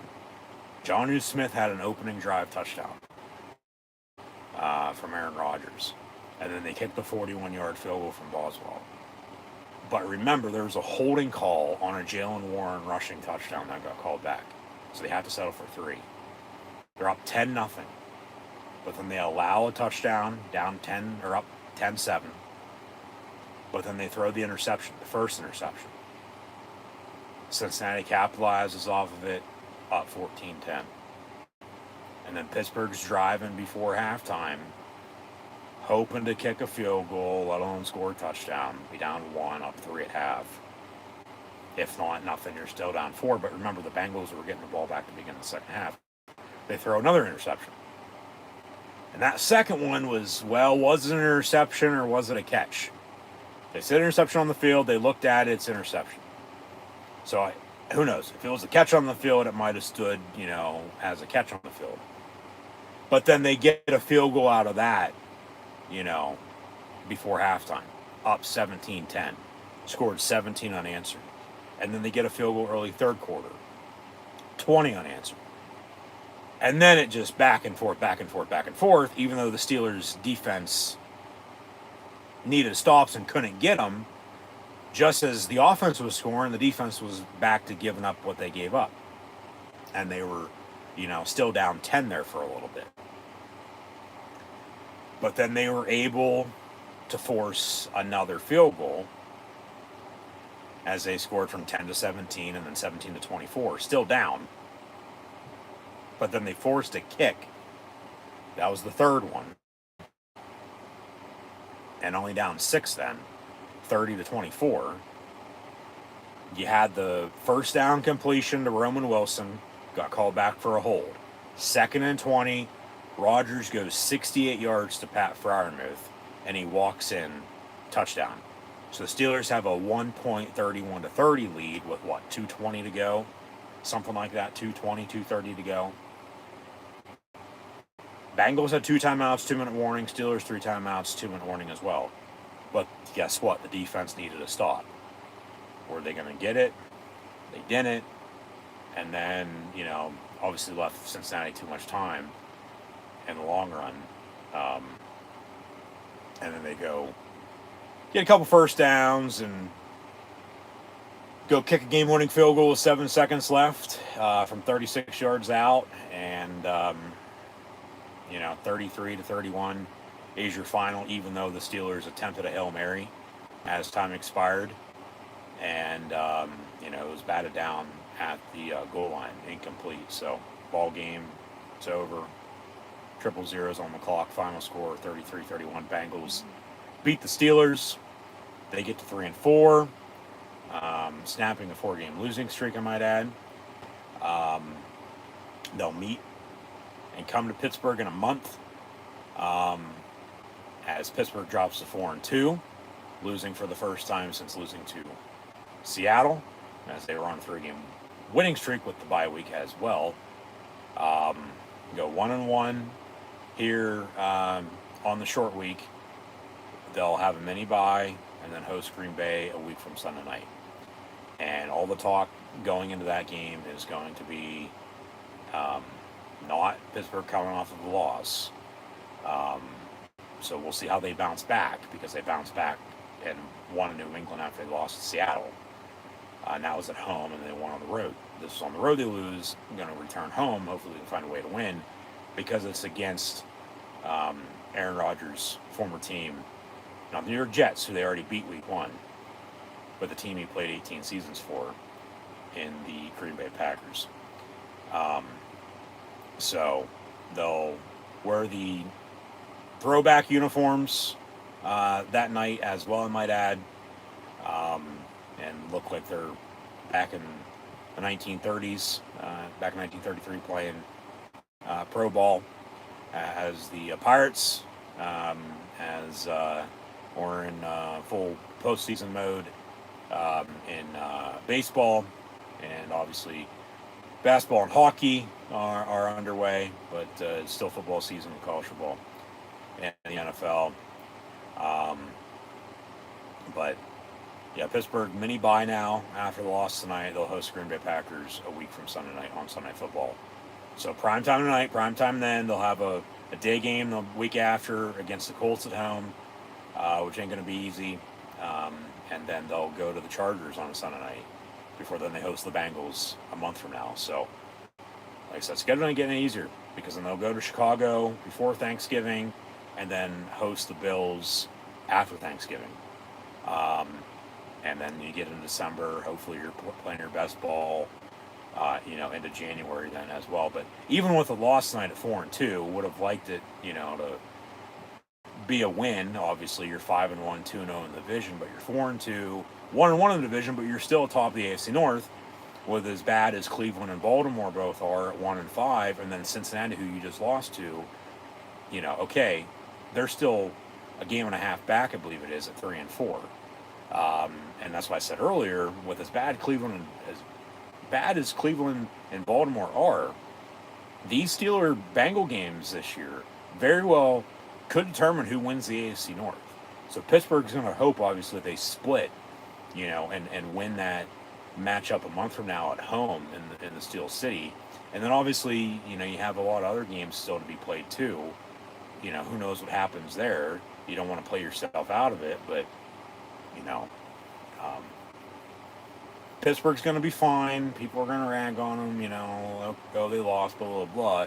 Yeah, losing sucks. They arguably,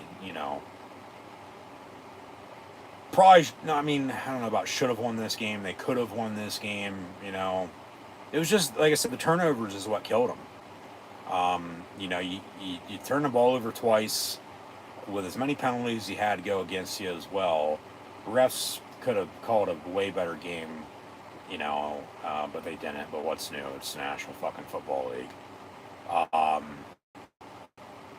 A lot of questionable calls. It's like, call it down the middle. I don't have a problem with it, but it was still the turnovers, so they shot themselves in the foot too much.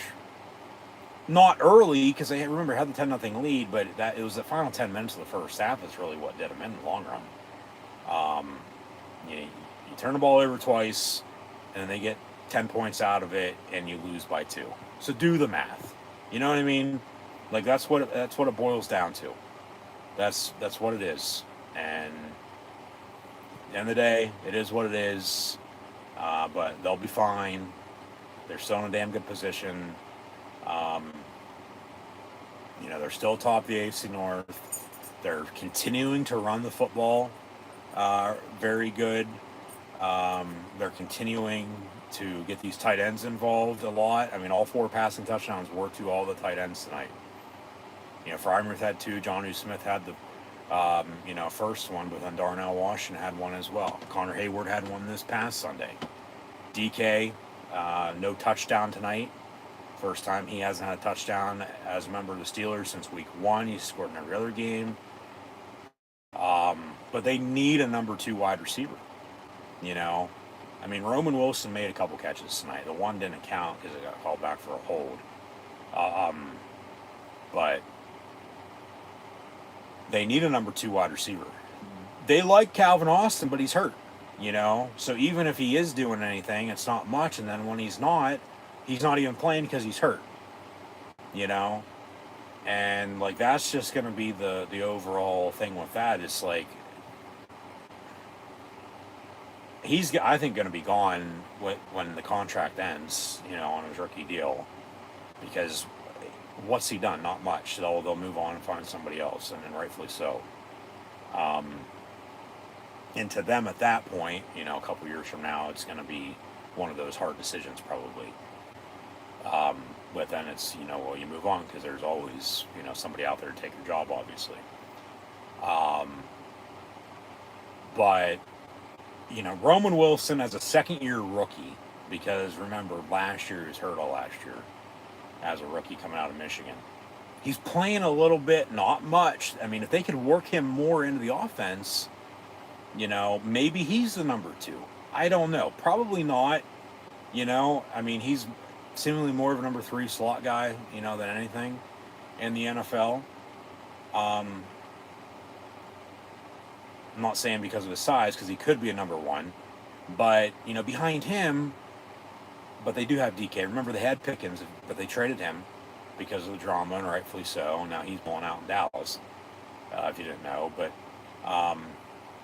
you know, behind them, you have Scotty Miller and Ben Skoranek. And that's why I said earlier, it's inconsistent behind DK Metcalf at wide receiver.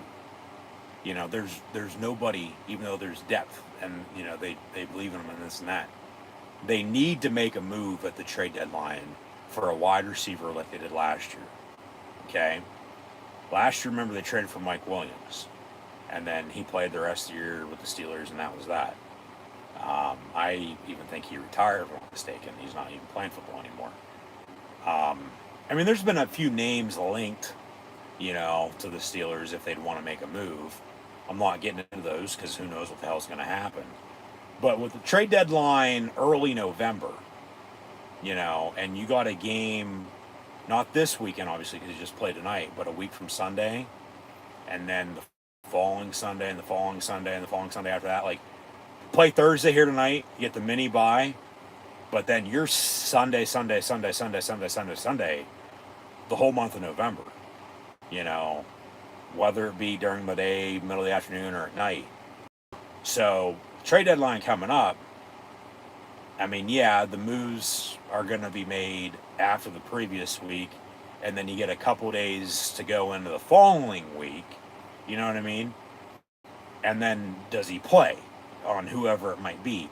Maybe, maybe not. So what I'm getting at is, though, with this mini bye, is if they're going to make a move, I think they should do it, say, Monday, Tuesday, you know, a couple weeks before the trade deadline. You go out and get who you want. You're going to have to pay for them, you know, and give up a pick or, you know, whatever it might entail. Normally, there's never in the NFL player-for-player trades, you know, at the deadline. Maybe a few, but I don't think Pittsburgh would be content with giving up a player unless they were getting whatever they, you know, thought was good, if not better than, you know, what they had and who they were giving up, you know, to get and for. So, because then at that rate, you get him acclimated, and then maybe he plays whoever it would be a week from Sunday. You know what I mean? Rather than, well, if he doesn't, he'll be then ready for the next week. Because then if not, and if you keep waiting and waiting and waiting, you're just pushing this thing back. And obviously all moves got to be made by whenever the deadline is. It's early November. It's probably like that third, fourth. It's probably the 4th or the 5th. Because the 1st is a Saturday, 2nd's that Sunday. Because then at that rate, you're, like I said, it's every week. Because then you had the bye week, you know, a week and a half ago, early bye. You know, so you're not getting a bye week right before the deadline like you did last year. But you have the mini bye after tonight, so it's similar. Not the same, but it's similar. That, yeah, I feel like if they'd, well, not be making a move, hopefully it's not will they, if, hopefully it's when they make a move, but, and who it will be, I don't know, but that it's soon. You get them in the building, you get them ready, maybe you play, you know, play him a week from Sunday, maybe not, but then if not, he's ready for the following week, because that's what I said, though, because if not, you're just going to keep pushing it back, because then at the earliest, if you make a move at the deadline, you know, you're right there with everybody else, you're not getting ahead of it, you know, you're right there just with everybody else, seeing what the hell happens, and you make a move at the deadline, he might play that following Sunday, the 9th, might not, because then if not, he's not playing for a fucking month from now, you know, and then you're right back into the Bengal game. So, whereas if you'd make a move soon, you might get him for 2, if not 3 games before you got to play the Bengals again, whoever it might be. And then with, you know, injuries and, you know, just everything else that just happens in football, knock on wood, hopefully, you know, nothing happens, but because they are starting to click. You know, they're starting to, you know, get in rhythm and groove, but, you know, at times tonight they weren't. Obviously, the defense couldn't get the hell off the field, as mentioned, but they need a number 2 wide receiver. They desperately need a number 2 wide receiver. And if they had a number 2 wide receiver to go along with DK Metcalf, and if they're going to continue to run the football the way they are and use these tight ends the way they have been using them, you know, it's just going to open up this offense even more. And if you think they're, you know, clicking now, just wait. They'll be even in, you know, more sync then. At least you'd have to think, because, you know, the defense is just going to have, you know, more to cover and just more to do on their end, on whoever the hell they're playing. Because then it helps out the whole entire team, especially the Steeler defense. And it just obviously gives Rodgers another weapon, you know, to throw to. Because remember, I mean, they had Pickens, and then they trade for DK. And it's like, all right, they have 2 wide receivers now. And then they trade Pickens to Dallas. DK's the one, has had a touchdown in every game other than week 1 and tonight. But then remember, they had Robert Woods the whole entire offseason into the preseason. And then they cut him, and then put him on the practice squad, and then he wanted released. And I don't know if he signed anywhere, if he's doing anything, you know, but he would be one, not saying to sign him, but that was most recently with the Steelers in the wide receiver room. I mean, I'm sure the Conars, not Nick or Tony, but Pittsburgh Steelers general manager, that he has to have some sort of idea, because remember, the Steelers have been in discussions with this team or that team on talks of wide receivers, you know, over the past couple years. And they were this close to getting this player and this close to getting this player. And then, holy shit, they traded for DK Metcalf, you know, but then they trade Pickens away right after. The drama's out of the building. That's why I said DK, you know, has stabilized that, and there's no drama, it seems like, with the Steelers wide receivers at this rate. But they still don't have anybody behind them, and that's why they've had to go heavy in the tight ends and the run game. But if they had a number 2 wide receiver, you know, everything else would work itself out. You know, just open it up so much and so much more than what it already is. So we'll see what happens over the next couple weeks. I would make a move after this weekend. If not fucking tomorrow, Saturday, Sunday, probably not. But, I mean, maybe Monday, you know. Now, what are you going to give up for whoever it is? I don't know. Like I said, it's probably going to be a draft pick of, something in the middle rounds, and you're going to pay the player then the rest of the contract, down the stretch. And then it might be a rental for the rest of the year. It might be, you get them for longer. Because the NFL trade deadline the past couple years in the middle of the season's really, come about. Never really was a thing. That's always in baseball and basketball and hockey. Especially baseball, in the middle of the summer, when there's nothing else on. The MLB trade deadline is a big thing. But the NFL trade deadline has become a big thing the past couple years. And the Steelers have been making moves. They have. Now, what are they going to do moving forward? I don't know, but we've all talked about it. They need a number 2 wide receiver. Who's going to be, I don't know, but what I'm getting at is I think they need to make a move soon rather than later. Get ahead of the curve, and then get them acclimated, and then rather than continue to push this thing down the road, get him in the building, get him ready to play, and then he can start playing, as soon as a week from Sunday, maybe the following week. Because then if not, it's going to be at the earliest the week after that, and if not then, a month from now. It's just, from now until then, you got 4 games. That's a lot of football. That is a lot of football. Even with the mini bye, you got 4 games, over the next month. Because that's normally how it works. There's 4 or 5 Sundays, every month, depending on how the calendar shakes out. So, enough with that, but they need a number 2 wide receiver. They do. But, we'll see. But update some final stats and scores as the Bengals beat the Steelers on Thursday Night Football.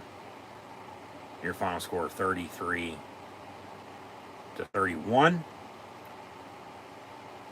Joe Flacco in for Joe Burrow was 31 of 47, 342 yards passing, and 3 touchdowns. Sacked twice, but they found a 2-point win. Chase Brown had 11 carries, 108 yards rushing. P. Ryan, 7 of 31. They had 23 carries, 142 yards rushing total as a team. Steelers could not cover Jamar Chase. He had 16 catches, 161 yards, and a touchdown. T. Higgins, 6.96 in the score. It's a good cover band. Yoshavash, 3 of 49. Noah Fant, 4 of 44 in a score as well. Carter had 12 total tackles. Second consecutive game, the Steelers did not give up a sack on Aaron Rodgers, I might add, which is a good thing. But McPherson had 15 points and a 2-point win. He was 3 of throwing his extra points, had a 49-yard field goal, 36-yarder was the game winner, though, as he was 4 for 4 on the night, and they had 10 points off of 2 Steeler turnovers. And that's why I said, regardless of being up 10, and then down 10 at 20-10, and then back and forth, and you score, go up a point, 31-30, 2 minutes to go, you still gave them enough time to go win it on a game-winning field goal before your attempted Hail Mary was batted down, incomplete at the goal line. The reason why the Steelers lost tonight was because of the 2 turnovers before halftime, because the Bengals got 10 points out of those 2 interceptions, and they win by 2. 33-31 is your final score. Rodgers, he balled out as well, surpassing Big Ben Roethlisberger for 5th all-time in NFL history for all-time passing yards here tonight with 249 yards. He needed 116 coming in, so now he's 5th all-time. But he was 23 of 34, 249 yards. Had the 2 interceptions. That was the difference in this game. Or else Pittsburgh, like I said, when they scored to go up 31-30, it would have been an 11.2 score game right there at 31-20, and ball game. They win it. Now, would they have been throwing deep to Freiermuth like they did? Probably not. They probably would have been running the ball and working the clock, hoping to run it out. Already up 4, at 24-20 at that rate, potentially, if that's what it was, which it wasn't, but just saying, hypothetically, then, kick a field goal, go up 7, they can still, tie it, but touchdown, as they did score, would have been it then. And then the Bengals wouldn't have been kicking, a game-winning field goal. But they did, and that's that. So the 2 turnovers by the Steelers did them in. You just can't be turning the ball over, and especially having as many penalties as they did, and having a chance to win.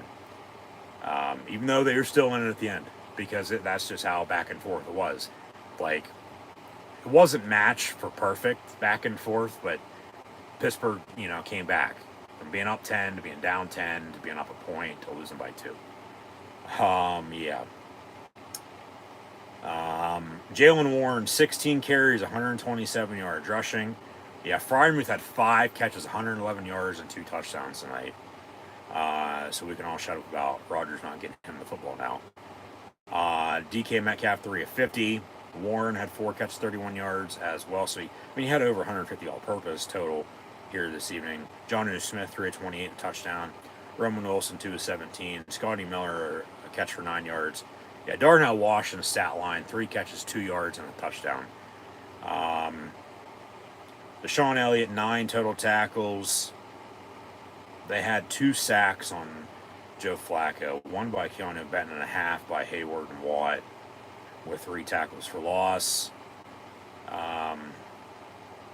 Keyshawn Williams returning punts and kicks with no Calvin Austin. 30-yard average on kickoff returns and about a 15-yard average on punt returns. Boswell had 7 points, 4-4 on his extra points, but only 1-1 on his 41-yard field goal. Overall total team stats.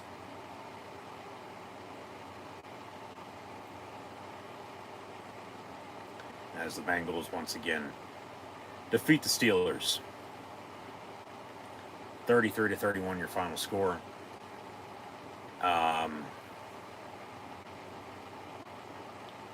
As it was giving me the final stats, and then it just reverted to halftime stats for whatever fucking reason. So back to the final overall total team stats. The Bengals ran 72 plays compared to the Steelers 54. Remember, that was at 31 apiece at halftime. So the Bengals clearly controlled the clock, by almost 10 minutes. 34-32 to 25-28.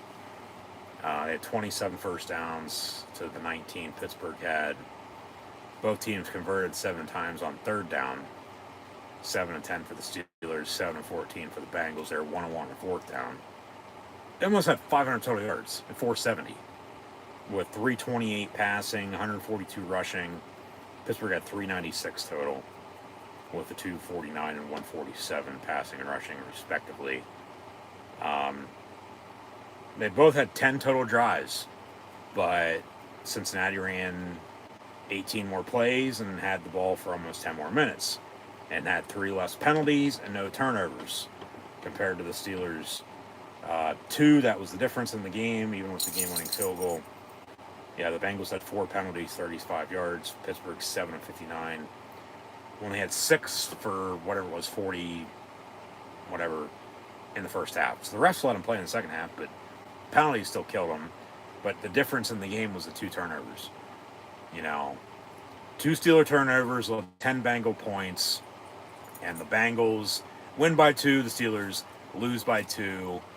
Game-winning field goal with 7 seconds left, and then the Hail Mary batted down at the goal line as time expires, and the Cincinnati Bengals defeat the Pittsburgh Steelers 33-31 on Thursday Night Football. So, in the meantime, the Steelers, as mentioned, will be on a mini bye now from now until not this Sunday, but a week from Sunday and Sunday Night Football. back home in the Steel City at Heinz Field Acrisure Stadium against Aaron Rodgers' former team, the Green Bay Packers, as they'll throw it back to 1933 with the alternate uniforms, with the storyline, even with coming off the loss, is going to be Rodgers against his former team, no doubt about it. I can already see it. And the media and hear all the talk leading up to the game. But, see how they bounce back. You know, that's the main thing. You don't want to lose 2 in a row. You know, we've seen what's happened when you lose 1, you lose 2, you lose 3, and yeah, I'll see everybody Saturday night as well. But yeah, the Steelers, they lose at the Bengals here tonight, 33-31 on Thursday Night Football, and they'll host the Green Bay Packers a week from Sunday night on Sunday Night Football, and I'll have live play watch long reactions live here on YouTube then, so be sure to tune back in.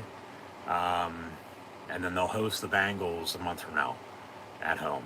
So, I mean, yeah, tonight on the road in primetime in the division, they're 4-2 now, 1-1 in the AFC North. Get another primetime game on Sunday Night Football, home game, go on the road on Sunday night, but then they're back home. You know, so even with all the primetime games, you know, coming up, if you want to count tonight as well, like I said, it was 3 of the next 4 in primetime from tonight, Sunday night, and then not the following Sunday, but Sunday after that. But then you're home, you're away, and then you're home. So 3 of the next 4 starting next Sunday are also all at home. So if they can take care of business, the rest will sort itself out. You know, I mean, better at 5-1 than 4-2, but you know, who knows what's going to happen? You know, from now until then. There's still a lot of football to be played. Obviously, that's why I play a game ain't set on paper, but you know, it is what it is at the end of the day, and turnovers, you know, cost them a night. Even though they had a chance, and even though, you know, it turned into the back and forth shootout, it did. That's the difference on, you know, why they lost. And they didn't win, you know. So, I mean, give it to the Bengals, but, you know, like I said, any loss as close as this was is tough. But nothing we can do. We're not coaching, we're not playing, we're watching, analyzing, discussing, and calling the game as I see it. So, thanks for tuning in and watching my NFL Pittsburgh Steelers live play watch long reactions live here on YouTube. As always, I'm Encyclopedia Sports. Cool and Luke 96. So be sure to like, follow, and subscribe to social media. Links in the description below. And I'll see everybody hopefully on Saturday night for the Blue and White as Penn State plays at Iowa. But then as Penn State's off again next weekend, it'll just be the Steelers next weekend, a week from Sunday, off of this mini bye here tonight, as they'll host the Green Bay Packers on Sunday Night Football. So 2 primetime games this weekend, a primetime game next weekend, more primetime after that, and a lot of home games as well, and some back and forth, you know, looking at the schedule. But yeah, just, you know, one of those nights now that, well, is what it is. Get over the loss one way or another. But so scheduling getting easier. That's not. They're gonna have to figure it out, you know, and they are. They're getting there. You know, one thing at a time. They're getting there. You know, it's a long season. You know, they're still top of the AFC North. So, just take care of business. The rest will sort itself out. You know, you don't want to be losing games and then needing help like they've, you know, needed in the past either. Because then at that rate, you might be in a good position, you might not. You know, but if you take care of business, the rest will sort itself out. They'll be fine. So we'll see what happens. Once again, that's why I play a game ain't set on paper, it's set on the field. So, yeah, there's not really much else to be said, like I said. So that'll do it. Here for myself, your host, Encyclopedia Sports, Cool 96, live here on YouTube. Thanks for watching. Unfortunately, the Black and Gold lose by 2 at Cincinnati here tonight on a game-winning field goal, even with the Hail Mary batted down at the goal line as time expired. The turnovers was the difference in this game, or were the difference in this game, I should say. 2 interceptions leading to 10 points, and you lose by 2. So, yeah. Doesn't say why they lost, and I don't know if it does. But, yeah, just once again, thanks for tuning in and watching. Be sure to like, follow, and subscribe on social media. Links in the description below. Here we go, Steelers. Here we go. But we are Penn State on Saturday night. Hope to see everybody then. But if not, a week from Sunday night, off the Steeler mini-bye as the host of Green Bay Packers, hoping to bounce back from the loss tonight.